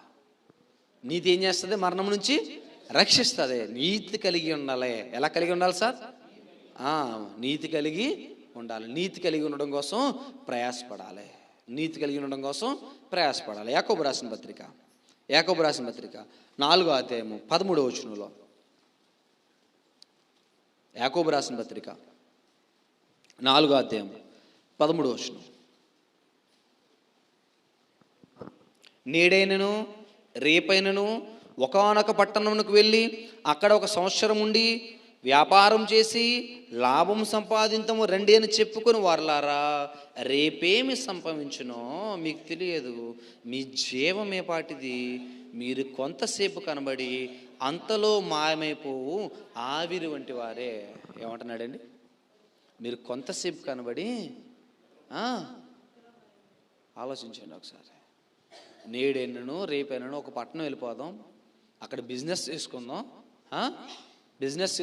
ఎక్కడున్న ఆదాయం సరిపోవట్లేదు, బిజినెస్ చేసుకుందాం, లేదంటే వ్యాపారాలు చేసుకుందాం, పెద్ద పెద్ద స్థితిమంతులుగా ఉందాం, స్థితిని సంపాదించుకుందాం అని ప్రయాసపడుతున్న వారులారా, రేపేమి సంభవించునో మీకు తెలియదు. మొన్న ఈ మధ్యన మన కొత్త విజయవాడ రాజమండ్రి హైవే మీద 2 భిన్నమైన యాక్సిడెంట్లు, ఇంకా చాలా జరిగి ఉంటాయి. 2 భిన్నమైన యాక్సిడెంట్లు. ఫ్రెండ్స్ వచ్చి కేక్ కట్ చేపిస్తూనే తీసుకెళ్లారు. అబ్బాయిని తీసుకెళ్లారు, కేక్ కట్ చేస్తున్నారు, రిటర్న్ వస్తున్నారు. అవతల పక్క నుంచి ఇంకో కారు వస్తుంది, టైర్ వీలిపోయింది, వీళ్ళని గుద్దేసింది. బర్త్డే చేసుకున్నాడు. ఎక్కడ కూర్చున్నాడు? ఎక్కడ కూర్చున్నాడు? ఫ్రంట్ సీట్లో కూర్చున్నాడు. వీళ్ళు స్లోగానే వస్తున్నారు, వైట్ కలర్ కారు వాళ్ళు స్లోగానే వస్తున్నారు. అవతల పక్క నుంచి వచ్చిన కారు వేగంగా వచ్చి వీళ్ళని కొట్టింది. ఏమైపోయారండి? స్పాట్లో చనిపోయాడు. ఆలోచించండి. మొన్న సంక్రాంతి సమయంలో నల్లజర్లలో సోదరింటికి వెళ్తున్నాడు, కోరుకొండ వాసి. సోదరింటికి వెళ్తూ ఉంటే యారనగూడెం దగ్గర ఏం జరిగింది? ఏమీ లేదు, సైడ్ ట్రాక్లో బాగానే వెళ్తున్నాడు. సడన్గా పిల్లర్లని కొట్టేశాడు, చనిపోయాడు. నీ ప్రయాస ఏపాటిది? ఆలోచించండి. అంతలో అప్పటి వరకు కనబడ్డాడు కదా. అప్పటి వరకు మీరు ఈ మధ్యకాలంలో చూసారు లేదా, కరోనా తర్వాత చాలామందికి హార్ట్ స్ట్రోక్స్ వచ్చినాయి. కొంతమంది పెళ్ళిళ్ళలో డ్యాన్స్ చేస్తూ కింద పడిపోతున్నారు. కొంతమంది పరిగెడుతూ జిమ్ చేస్తూ చనిపోతున్నారు. అప్పటి వరకు బాగానే నవ్వుతూ మాట్లాడుతున్నారు కదా, కాలం ముందు చనిపోతున్నారు. అందుకే అన్నాడు, మీ ప్రయాస ఏ పాటిది? మీ జీవితం ఏ పాటిది?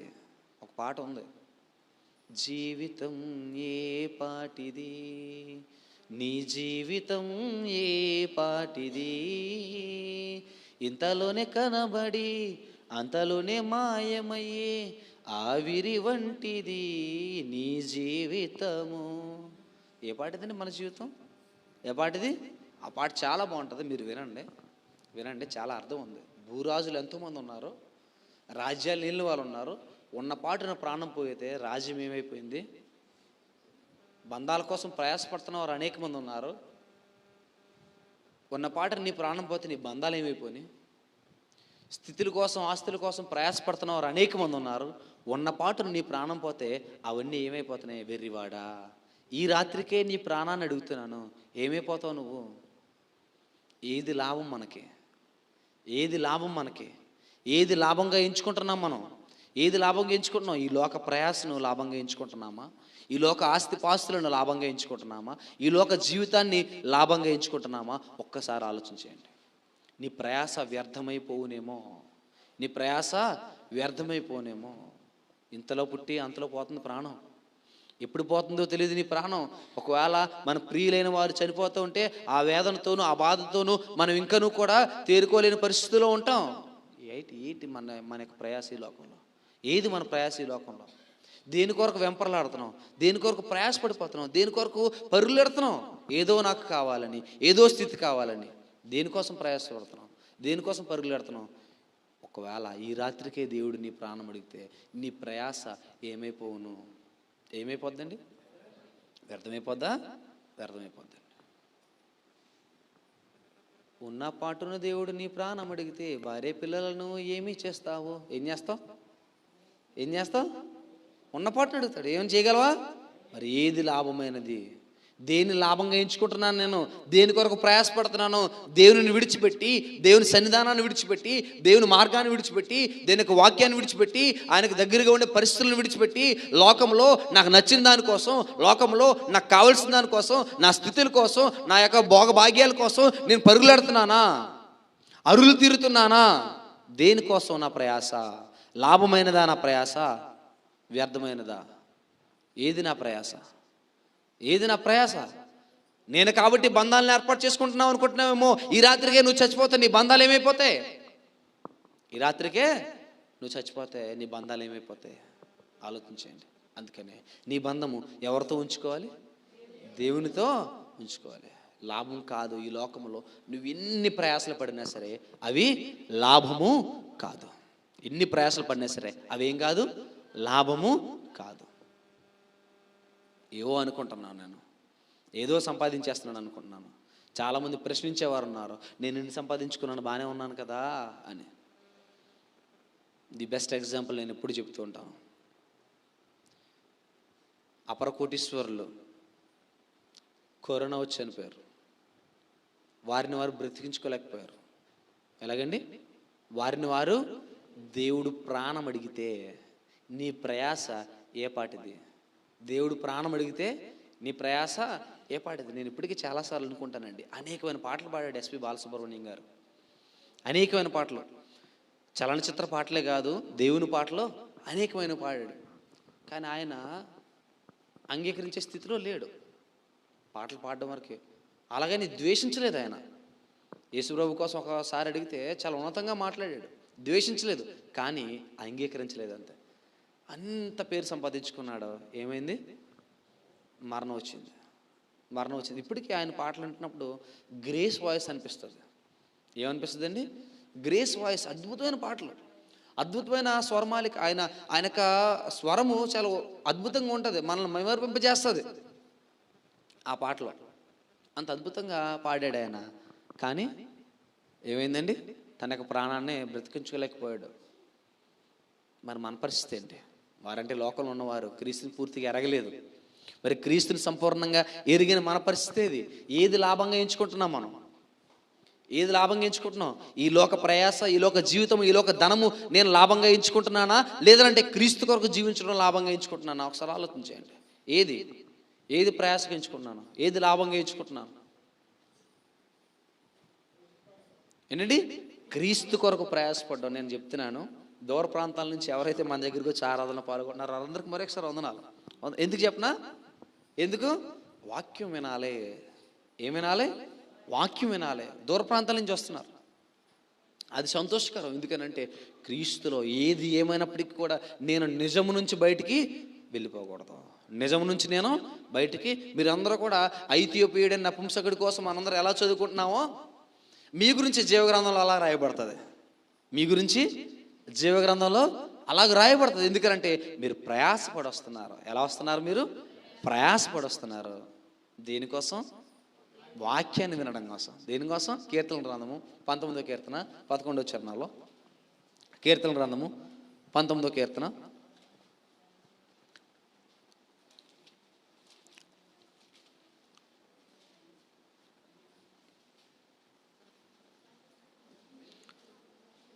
11వ చరణం అండి. వాటి వలన నీ సేవకుడు హెచ్చరిక నొందును, వాటిని గైకొనుట వలన గొప్ప లాభము కలుగును. ఏది లాభమైంది? ఇప్పుడు వరకు వ్యర్థమే కదా చదువుకున్నాం మనం. సమస్తమును వ్యర్థమే. నువ్వు ఆస్తి సంపాదించినా, ఐశ్వర్యం సంపాదించినా, భోగభాగ్యాలను సంపాదించినా, బంధుమిత్రులను సంపాదించినా, వ్యాపారాలు కలిగి ఉన్నా, ఈ లోకంలో సూర్యుని కింద నువ్వు పడుతున్న ప్రతి ప్రయాస వ్యర్థమైనది. మరి ఏది లాభమైనది అని అంటే చెప్తున్నాడు చూడండి.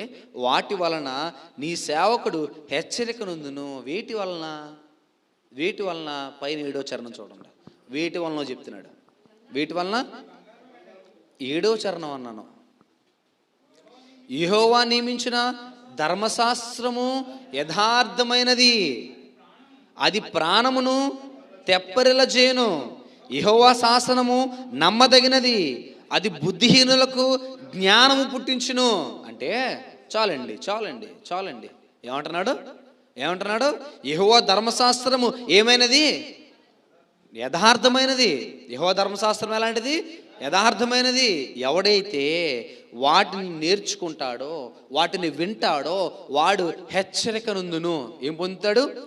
సో ఇప్పుడు నేను అందుకే అన్నాను, దూర ప్రాంతాల నుంచి వస్తున్న మీరందరూ ధన్యులు అని. ఎందుకని? వినడం కోసం ప్రయాసపడి వస్తున్నారు చూడండి. దేని యొక్క వాక్యాన్ని నేర్చుకోవడం కోసం ప్రయాసపడుతున్నారు చూడండి. అది ధన్యత. వాటి వలన నీ సేవకుడు హెచ్చరిక నొందును. వాటిని గైకొనుట వలన ఏమి కలుగును? వాటిని గైకొనుట వలన వ్యర్థము అన్నాడా? వాటిని గైకొనుట వలన లాభమేమీ కనబడలేదు అని అన్నాడా? ఏమన్నాడండి? వాటిని గైకొనుట వలన గొప్ప లాభము. 3 పువ్వులు 6 కాయలు. విన్నారా సామెత? ఏంటండి దాని ఉద్దేశం? అంటే ఎలాగండి? ఎందుకు వచ్చిందండి ఆ సామెత? 3 పువ్వులు 6 కాయలని అభివృద్ధికి.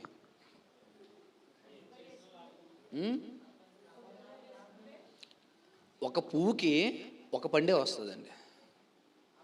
అర్థమవుతుందా? జామకాయ చూడండి, ఒక పువ్వు వస్తుంది, ఒక కాయ వస్తుంది. అర్థమైందా? అలాగే యాపిల్ చూడండి, ఒక పువ్వు వస్తుంది, దాని నుంచే ఒక కాయ వస్తుంది. అదే ఒక పువ్వుకి 2 కాయలు వచ్చిందంటే ఆశించిన దానికంటే ఎక్కువ అభివృద్ధి. అర్థమైంది? అందుకనే 3 పువ్వులు 6 కాయలు అని అన్నారండి. అర్థమైందా? ఊరికి అనలేదన్నమాట. 3 పువ్వులు 6 కాయలు అని అందుకు అన్నారన్నమాట. ఓకేనా? రైట్. సో ఇప్పుడు గొప్ప లాభము. ఏది గొప్ప లాభము? దేవుని యొక్క వాక్యాన్ని విని గైకొనుట వలన అది ఏమవుతుందండి? గొప్ప లాభమగును. ఆలోచించేయండి. అది బంగారం కంటను, వెండి కంటను శ్రేష్టమైనది, కోరదగినది. విలువైన సొత్తులేవి దాని ఎదుట నిలువ నేరవు. విలువైన సొత్తులేవి దాని ఎదుట నిలువ నేరగలవా? నిలువ నేరవు. ఆలోచించేయండి. నీకేమవుతుంది? అది గొప్ప లాభమగును. అది నీకేమవుతుంది? గొప్ప లాభమగును. సామెతలు 13వ అధ్యాయము, అలాగే సామెతలు 13వ అధ్యాయము 13వ వచనంలో, ఆజ్ఞను తిరస్కరించువాడు అందువలన శిక్ష నొందును. ఆజ్ఞ విషయమై భయభక్తులు గలవాడు లాభము పొందును. ఏం పొందును? లాభము పొందును. దేవుని ఆరాధించువారు ఆత్మతోనూ సత్యంతోనూ ఆరాధించుదురు అనే ఒక స్టేట్మెంట్ ఇవ్వబడింది యేసుక్రీస్తు ప్రభు ద్వారా. ఇప్పుడు మనము ఆత్మతోనూ సత్యంతోనూ ఆరాధించాలా వద్దా? నీ దేవుడైన యెహోవాను నీ పూర్ణ హృదయంతోనూ నీ పూర్ణ ఆత్మతోనూ ప్రేమింపవలెను ఆజ్ఞ ఇవ్వబడిందా లేదా? ఇవ్వబడి. మరి దాన్ని అనుసరించాలా వద్దా?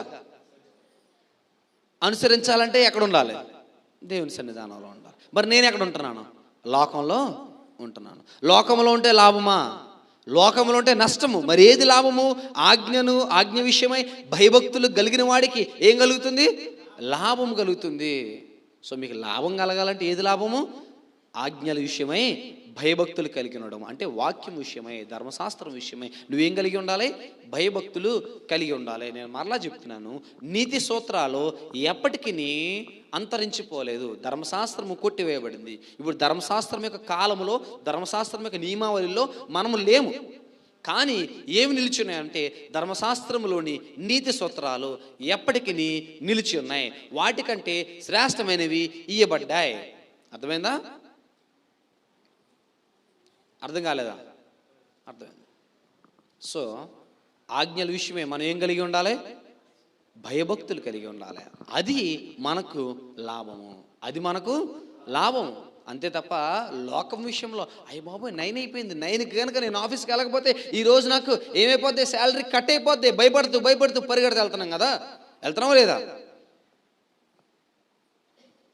మరి దేవుని సన్నిధానానికి అదే భయభక్తులతో, అంతే శ్రద్ధతో వస్తున్నామా? ఏది లాభకరంగా కనబడుతుంది నీ దృష్టికి? లోకము లాభకరంగా కనబడుతుంది, కానీ దేవుని దృష్టికి అది వ్యర్థము. అది వ్యర్థము. మరి ఏది లాభకరము అని అంటే ఆయనను సేవించడం లాభకరము, ఆయనను ఆరాధించడం లాభకరము, ఆయన ఆజ్ఞలను గైకొనడం లాభకరము, భయభక్తులు కలిగి ఉండడం లాభకరము. ఏది చేస్తున్నాం? దేనిని లాభంగా ఎంచుకుంటున్నాం మనం? దేనిని గొప్పగా ఎంచుకుంటున్నాం మనం? దేని కొరకు ఎక్కువగా ప్రయాసపడిపోతున్నాం మనం? ఒకసారి ఆలోచించండి. తిమోతికి రాసిన మొదటి పత్రిక 6వ అధ్యాయము 6వ వచనంలో, తిమోతికి రాసిన మొదటి పత్రిక 6వ అధ్యాయము 6వ వచనం,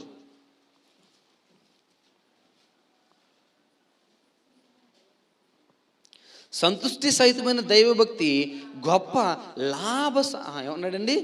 godliness with contentment is a huge profit. ఏమన్నాడండి? తిమోతికి రాసిన మొదటి పత్రిక 6వ అధ్యాయము 6వ వచనం, సంతుష్టి సహితమైన దైవభక్తి గొప్ప లాభ సాధకము. ఏమన్నాడండి? Godliness with contentment is a huge profit. అంటే మనలో ఏముండాలి? ఇప్పుడు దైవభక్తి ఉండాలి. ఎలా ఉండాలి? సంతుష్టిగా ఉండాలి. అంటే సంపూర్ణమైన దైవభక్తి మనలో ఉండాలి. లోకపరమైన ఇబ్బందులు, లోకపరమైన పరిస్థితులు మనలను దేని నుంచి వేరు చేయకూడదు అని అంటే దేవుని భక్తిలో నుంచి మనల్ని వేరు చేయకూడదు, దేవుని మార్గంలో నుంచి మనల్ని వేరు చేయకూడదు, దేవుని ఆరాధించే విషయంలో నుంచి మనల్ని వేరు చేయకూడదు. మనం సంతుష్టి సహితమైన దైవభక్తి కలిగిన వారమై ఉండాలి. అది మనకి గొప్ప లాభ సాధకము. ఏంటండి అది? ఏదండి అంటే అది మనకి గొప్ప లాభాన్ని ఇస్తుంది. ఏంటా గొప్ప లాభం? ఏంటా గొప్ప లాభం? ఏంటా గొప్ప లాభం? చెప్పాలి.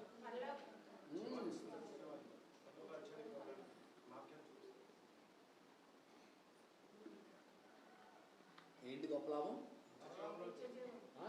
నిత్య జీవము. మంచి పోరాటము పోరాడి తిని నా పరుగు తుదముట్టించుదని ఇక మీదట నా కొరకు జీవ కిరీటము దాచి ఉంచబడింది. ఎవరి స్టేట్మెంట్ ఇది? ఎవరి స్టేట్మెంట్ అండి? పౌలు గారి స్టేట్మెంట్. ఇక మీదట మన కొరకు జీవ కిరీటం దాచి ఉంచబడింది. ఎంతమంది ఇవ్వగలుగుతున్నాం స్టేట్మెంట్? ఎంతమంది ఇవ్వగలుగుతున్నాం?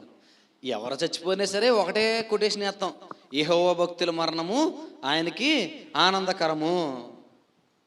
అందరూ యెహోవా భక్తులేనా? అందరూ యెహోవా భక్తులే? ఆలోచన చేయండి. అందరూ నీతిమంతులే? ఒక ఆయన చెప్తుంటే ఉన్నాను, చాలా బాగుంది, చాలా మంచిగా అనిపించింది నాకు అది. వీడు రోజు తాగేసి పడిపోతాడు. వీడి చావు కూడా ఎక్కడి నుంచి వచ్చింది? తాగుడు వల్ల వచ్చింది. ఆడు చచ్చిపోయిన తర్వాత ఫ్లెక్స్ మీద ఏమేస్తాడు? యెహోవా భక్తుల మరణము ఆయన దృష్టికి ఆనందకరము అని వేస్తాడు. పరలోక పిలుపు. ఇంకొకటి నాకు ఆయన చెప్తుంటే ఏంటంటే నాకు బాగా అనిపించింది, నిజమే కదా అనిపించింది. మంచిది, నిజమే ఇది. వీడేమో శుభ్రంగా తాగేసి తిరిగేసి చచ్చిపోతాడు, వీడు యెహోవా భక్తుడు. వీళ్ళలో కనీసం దైవ జ్ఞానమే లేదు, దేవుని భయభక్తులు లేవు, కనీసం ఒక్క ఆజ్ఞను కూడా వాడు అనుసరించలేదు, ఒక్కరోజు కూడా దేవుని సన్నిధానానికి వచ్చి గడపలేదు. వాడు యెహోవా భక్తుడు. యెహోవా భక్తుల మరణము ఆయన దృష్టికి ఆనందకరము. అబ్బా ఎంత బాగుందండి. ఆలోచించండి. పరలోక పిలుపు. పైన పైన ఫోటో వేస్తారు, కింద కోటేషన్ వేస్తారు. పరలోక పిలుపు. నిజంగా పిలిచాడా పరలోకానికి? నిజంగా పిలుస్తున్నాడా పరలోకానికి? పిలవలేదండి. ఎప్పుడు పిలుస్తాడు? ఇదిగో ఏది లాభకరము, సంతుష్టి సహితమైన దైవభక్తి నాలో ఉండినప్పుడు అప్పుడు పిలుస్తాడు. నరులారా తిరిగి రండి. ఎక్కడికి రండి? నా యొద్దకు తిరిగి రండి. ఎక్కడికి రండి?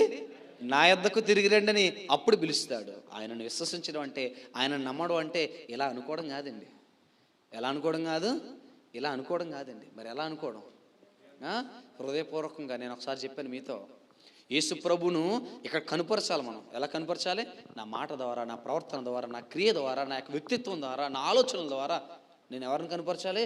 యేసు ప్రభుని నేను చూడలేదు, కానీ ఒకవేళ నిజంగా యేసు ప్రభు ఉంటే ఇలాగే ఉండేవాడేమో. ఎవరిని కనుపరచాలి మనం? క్రీస్తులోనికి బాప్తీసం పొందిన మీరందరూ క్రీస్తుని ధరించుకున్న వారు కాదా? ఏ విషయాలలో క్రీస్తుని ధరించుకోవాలి అనంటే, నీతి విషయంలో, యథార్థ విషయంలో, దేవునికి లోబడే విషయంలో, దేవుని చిత్తాన్ని జరిగించే విషయంలో క్రీస్తును ధరించుకోవాలి. అలాగ జీవించడానికి ప్రయత్నము చేయాలి అంటున్నాడు కదా తిమోతికి రాసిన పత్రికలో. తిమోతికి అడ్వైజ్ ఇస్తున్నాడు పౌలు గారు. ఏం చేస్తున్నాడు? తిమోతికి అడ్వైజ్ ఇస్తున్నాడు. ఏమని సలహా ఇస్తున్నాడు? సంతుష్టి సహితమైన దైవభక్తి నీకు గొప్ప లాభ సాధకము. ఎందుకనంటే జనులందరూ, చుట్టుపక్కల ఉన్న వారందరూ డెవలప్ అయిపోతూ ఉంటే, మనకి ఇంకా డెవలప్మెంట్ రాకపోతే మనలో కంగారు వచ్చేస్తూ ఉంటుంది, ఆందోళన వచ్చేస్తూ ఉంటుంది. ఏమని? ఆడు నాకన్నా వెనకాల వచ్చినాడు, ఆ డెవలప్ అయిపోయాడు. నాకన్నా వెనక చిన్న వాళ్ళు బోల్నంత వదిలిపోయారు, నేను ఇంకా ఇక్కడే ఉన్నాను, నువ్వు ఇంకా ఇక్కడే ఉన్నావు, నువ్వు బాధపడుకో. నేను ఒకసారి చెప్పాను, ఓ పక్కన జామ తోట, ఓ పక్కన కాదండి వెదురు తోట. ఓ పక్కన జామ తోట, ఓ పక్కన వెదురు తోట. జామకాయలు 6 నెలల్లో డైలీ వాటరింగ్ చేస్తుంటే చెట్టు ఎదిగిపోయింది. మరో 3 నెలలకి ఏమొచ్చేసింది? కాపు వచ్చేసింది. ఈవిడి గారు ఇంకెక్కడ ఉన్నారు? వెదురు గారు ఇంకా భూమిలోనే ఉన్నారు. ఫస్ట్ కాపు అయిపోయింది, కోసేసారు. ఏమే నువ్వు ఇంకా ఎదగలేదని అడుగుతుంది విత్తనాన్ని. ఫస్ట్ కాపు అయిపోయింది, ఇంకా ఎదగలేదని అడుగుతుంది. ఇదేమో బాధపడుతుంది. అయిపోయింది సైకిల్, కాపు కోసేశారు, మళ్ళీ సేద్యం చేశాడు, మళ్ళీ గ్రౌండ్ తయారు చేశాడు, మళ్ళీ వాటరింగ్ చేశాడు, మళ్ళీ కాయలు వచ్చేసినాయి. నేను మళ్ళీ కాయలు వచ్చేసినాయి, నువ్వు ఇంకా ఎదగలేదా అని అడుగుతుంది. అలాగన సంవత్సరానికి 2 ట్రిప్పులు జాంకాయలు వచ్చేస్తాయి, కానీ ఇది ఇంకా రాలేదు. సుమారుగా 3 సంవత్సరాలు గడిచిపోయిన తర్వాత, 4 సంవత్సరాలు గడిచిపోయిన తర్వాత అప్పుడు మేడం గారి దగ్గర నుంచి ఏమొచ్చింది? మేడం గారి దగ్గర నుంచి ఏమొచ్చింది? ఎవరా మేడం గారు? వెదురు చెట్టు ఏమొచ్చిందండి? చిన్న మొలకొచ్చింది. చిన్న మొలకొచ్చి ఇది చూడంగానే వితిన్ 6 వీక్స్ ఎంత అయిపోయింది? అది చూస్తుండగానే దానికంటే ఎత్తెదిగిపోయింది, దానికంటే బలంగా అయిపోయింది. ఎంత గాలివాన రానివ్వండి, వెదురు చెట్లు ఒరుగుతాయి తప్ప పడిపోవు. మీరు ఎప్పుడైనా చూసారా? ఇరిగిపోయి పడిపోవడం మీరు ఎప్పుడైనా చూసారు వెదురు చెట్లని? ఇరిగిపోయి ఎప్పుడు పడిపోవు వెదురు చెట్లు, అంత బలంగా ఉంటాయి. ఏం చేసింది ఇంతకాలం? అది ఎంత ఎత్తు అయితే ఎదగాలో అంత ఎత్తుకి దాన్ని ప్రిపేర్ చేసుకుంది భూమి లోపలికే. నువ్వు ఆందోళన పడిపోకో, భయపడిపోకో. గొప్ప లాభసాధకం అన్నాడు, నువ్వు భయపడకో. ఒకానొక రోజున అబ్రహాము రొమ్మున నువ్వు కూర్చున్నప్పుడు ఏం జరుగుతుంది? ఈ లోకంలో గొప్పవారందరూ కూడా ఎక్కడ కనబడతారు? నీకు నరకంలో కనబడతారు. అప్పుడు నువ్వు అనొచ్చు కదా, నా విశ్వాస జీవితానికి నేను పొందుకున్న సార్థకత. అలా అని చెప్పేసి ఈ లోకంలో నిన్ను కడుపేదగానే ఉంచాడండి ఆయనకి తెలుసు, తండ్రికి తెలుసు కుమారునికి ఏమి ఇవ్వాలో. తగిన కాలం ముందు, తగిన సమయం ముందు వాటిని నీకు దయచేస్తాడు. సో మనం ఏం కలిగి ఉండాలి? దేవుని యందు సంతుష్టి సహితమైన దైవభక్తి ఉండాలి. ఏ భక్తి ఉండాలి మన యందు? సంతుష్టి సహితమైన దైవభక్తి ఉండాలి. సామెతల గ్రంథము 3వ అధ్యాయము 4వ వచనంలో, సామెతల గ్రంథము 3వ అధ్యాయము 4వ వచనం. అప్పుడు దేవుని దృష్టి ఎందును, మానవుల దృష్టి ఎందును నువ్వు దయనుంది మంచివాడవని అనిపించుకుందువు. ఎప్పుడు నా కుమారుడా, నా ఉపదేశమును అంగీకరించుము, నా ఆజ్ఞలను హృదయపూర్వకముగా గైకొనుము.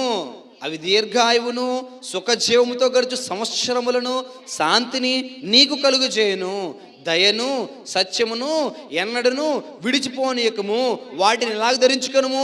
కంఠభూషణముగా, హారముగా.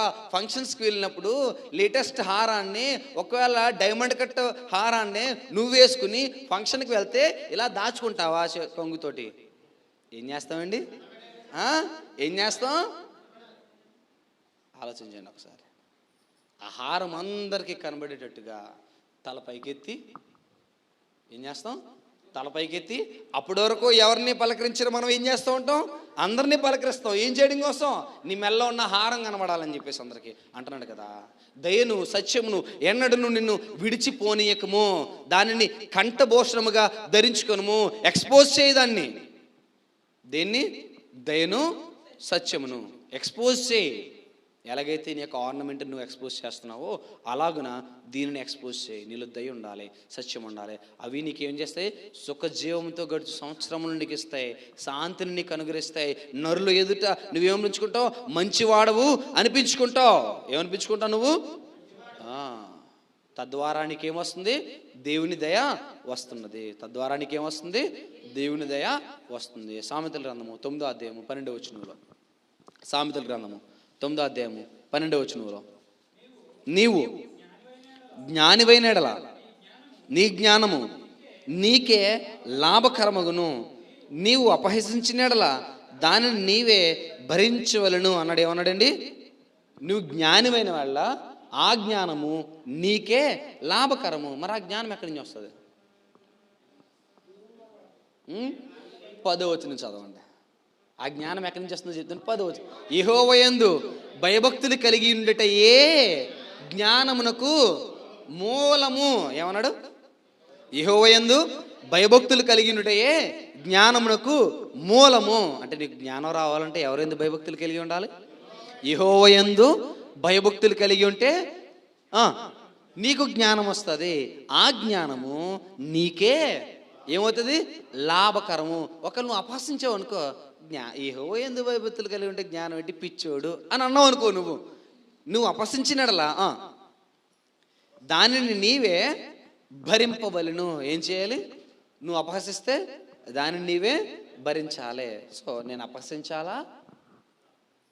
లాభకరంగా ఎంచుకునేలాగా ప్రవర్తించాలా? లాభకరముగా ఎంచుకునే. సో ఇప్పుడు లోకం ప్రాఫిటా, దేవుని యందు ఉండడం ప్రాఫిటా? లోకం ప్రాఫిటా, దేవుని యందు ఉండడం ప్రాఫిట్ అండి? వినబడలేదు నాకు, వినబడలేదు.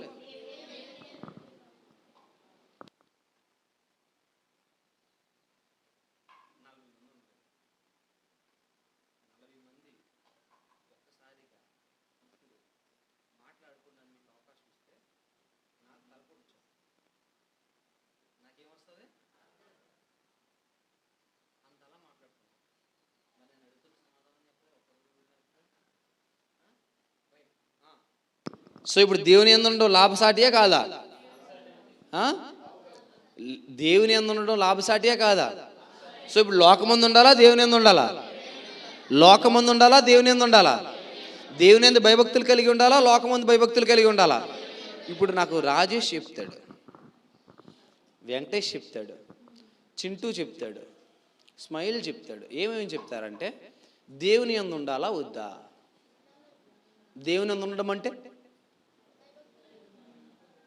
భయభక్తులు కలిగి ఉండడం అంటే, ఆదివారం ఉదయం నేను రమ్మని చెప్పవసరంలే. ఎవరు రావాలి? అమ్మ వైపు చూడవసరంలే, అమ్మ వైపు చూడవసరంలే. ఈ విషయంలో అమ్మనే కాదు ఎవరిదైనా సరే నేను వ్యతిరేకించి మాట్లాడగలను. ఎందుకంటే మీరు ఎక్కడ ఉండాలి? లోకంలో విషయాల కొరకు పరిగెత్తకూడదు. ఎక్కడుండాలి? లోకంలోని క్రియల కోసం పరిగెత్తకూడదు. అవి అల్పకాల పాపభోగము అని అన్నాడు. ఏమన్నాడు? అల్పకాల పాపభోగము. ఇందాక చదువుకున్నాం, సొలొమోను మాట్లాడింది. నా కళ్ళు చూడకుండా నేను దేన్ని ఆపలేదు, నా హృదయ ఆలోచనలు నేను నెరవేర్చకుండా నేను దాన్ని ఆపలేదు అని అన్నాడు. కానీ నాకేమన్నా లాభం ఉందా? లాభము లేదు. మరి ఏది లాభము అనంటే యెహోవా యందు భయభక్తులు కలిగి ఉండడమే లాభము, ఆజ్ఞలను అనుసరించడమే లాభము, దేవుని సన్నిధానానికి రావడమే లాభము, దేవుని కొరకు సమయాన్ని కేటాయించి ఆయనను స్తుతించడమే లాభము. ఏది లాభము? ఏది లాభము? దేవునిని స్తుతించుట లాభము. పౌలు గారు ఒక మాట అంటాడు, ఆ మాటను జ్ఞాపకం చేసుకుందాం. పౌలు గారు ఒక మాట అంటాడు, ఆ మాటను జ్ఞాపకం చేసుకుందాం. ఫిలిప్పీయులు రాసిన పత్రిక 1వ అధ్యాయము 21వ వచనంలో. ఫిలిప్పీయులు రాసిన పత్రిక 1వ అధ్యాయము 21వ వచనం. ఇది అద్భుతమైన మాట, ప్రతి ఒక్కరు నాతో చెప్పే మాట అన్నమాట. నా మట్టుకైతే బ్రతుకుట క్రీస్తే, చావైతే లాభము. ఎవరి కోసం మాత్రమే బ్రతకాలి రాజేష్? ఎవరి కొరకు మాత్రమే బ్రతకాలి? ఎవరి కొరకు మాత్రమే బ్రతకాలి? క్రీస్తు కొరకు మాత్రమే బ్రతకాలి. వెంకటేష్, ఎవరి కొరకు మాత్రమే బ్రతకాలి?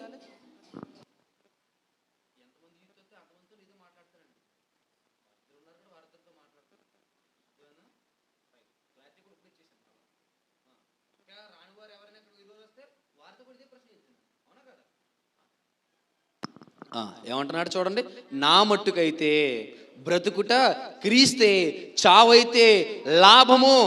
It is my gain, for me to live is to Christ. ఎవరి కొరకు బ్రతకాలి?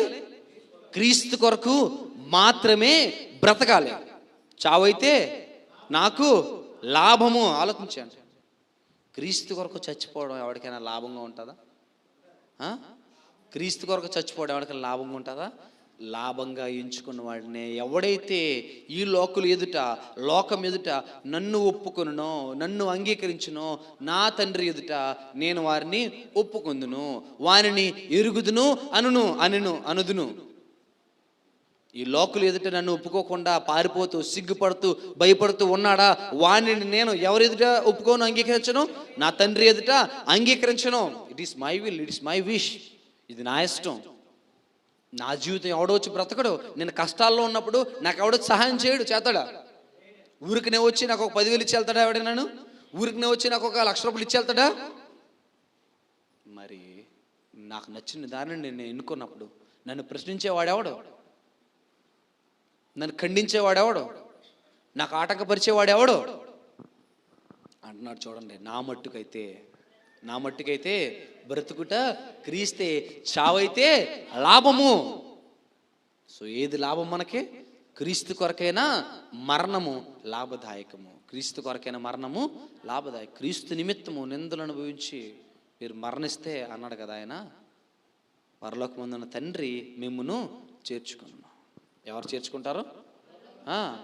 లోకులు మిమ్మల్ని నిందిస్తారా, అపహసిస్తారా? అపహసించనివ్వండి, నిందించనివ్వండి, పర్లేదు. వాటన్నిటికీ గొప్ప కిరీటాన్ని మీరు ఎక్కడ పొందుకుంటున్నారు? మీరు పరలోకంలో పొందుకుంటున్నారు. నేను చెప్పాను మీతో, ఆయన ఏం చేస్తాడంటే మన పాదాలను ఏం చేస్తాడండి? ఆయన ముద్దు పెట్టుకుంటాడు. ఎంత రమ్యమైన అవకాశం అండి అది! ఎంత సుందరమైన అవకాశం అండి! ఎంత ఆనందకరమైన అవకాశం అండి! క్రీస్తు కొరకు మనం జీవిస్తే. ఎవరి కొరకు జీవిస్తే? క్రీస్తు కొరకు మనము జీవిస్తే. ఈ లోకము లాభదాయకము కాదు, క్రీస్తుతో ఉండే జీవితమే లాభదాయకము. అలా ఉండడానికే ప్రయత్నం చేద్దాం. అలా ఉండడానికే మన యొక్క జీవితాలను ఆయత్తపరుచుకుందాం. క్రీస్తు కొరకు మనం ప్రయాసపడేవారిగా, క్రీస్తును ప్రేమించేవారిగా, దేవుని విషయంలో దేవుని సన్నిధానానికి రావడము, ఆయన యొక్క ఆజ్ఞలు గైకొనడము, అది మాత్రమే లాభదాయకము. ఇదంతా వినేసేయాలి. వినిన వెంటనే బయటకు వెళ్ళిన తర్వాత మర్చిపోవాలి. అంతేనా? కాదండి. వినిన దానిని గైకొని వాడు లాభం పొందును అని అన్నాడు. మీరు గైకొనండి, మీరు లాభాన్ని పొందుతారు. ఆదివారము ఆరాధన ఏ పనున్నా మానేసేయండి. నేను చెప్తున్నాను, ఏ పని ఉన్నా సరే మానేసేయండి. దేనికోసం? ఆయనను స్తుతించడం కోసం, ఆయనను ఆరాధించడం కోసం. నువ్వు దేన్నైతే వదులుకున్నావో దానికి రెట్టింపు ఆయన నీకు ఇస్తాడు. నువ్వు దేన్నైతే వదులుకున్నావో దానికి రెట్టింపు ఆయన నీకు ఇస్తాడు. అది పొందుకోవడానికి ప్రయాసపడండి, ప్రయత్నం చేయండి. శ్రద్ధగా వాక్యం మీ అందరికీ ప్రభువైన యేసుక్రీస్తు నామమున నా యొక్క హృదయపూర్వక వందనాలు తెలియజేస్తున్నాను. అందరికీ వందనాలు.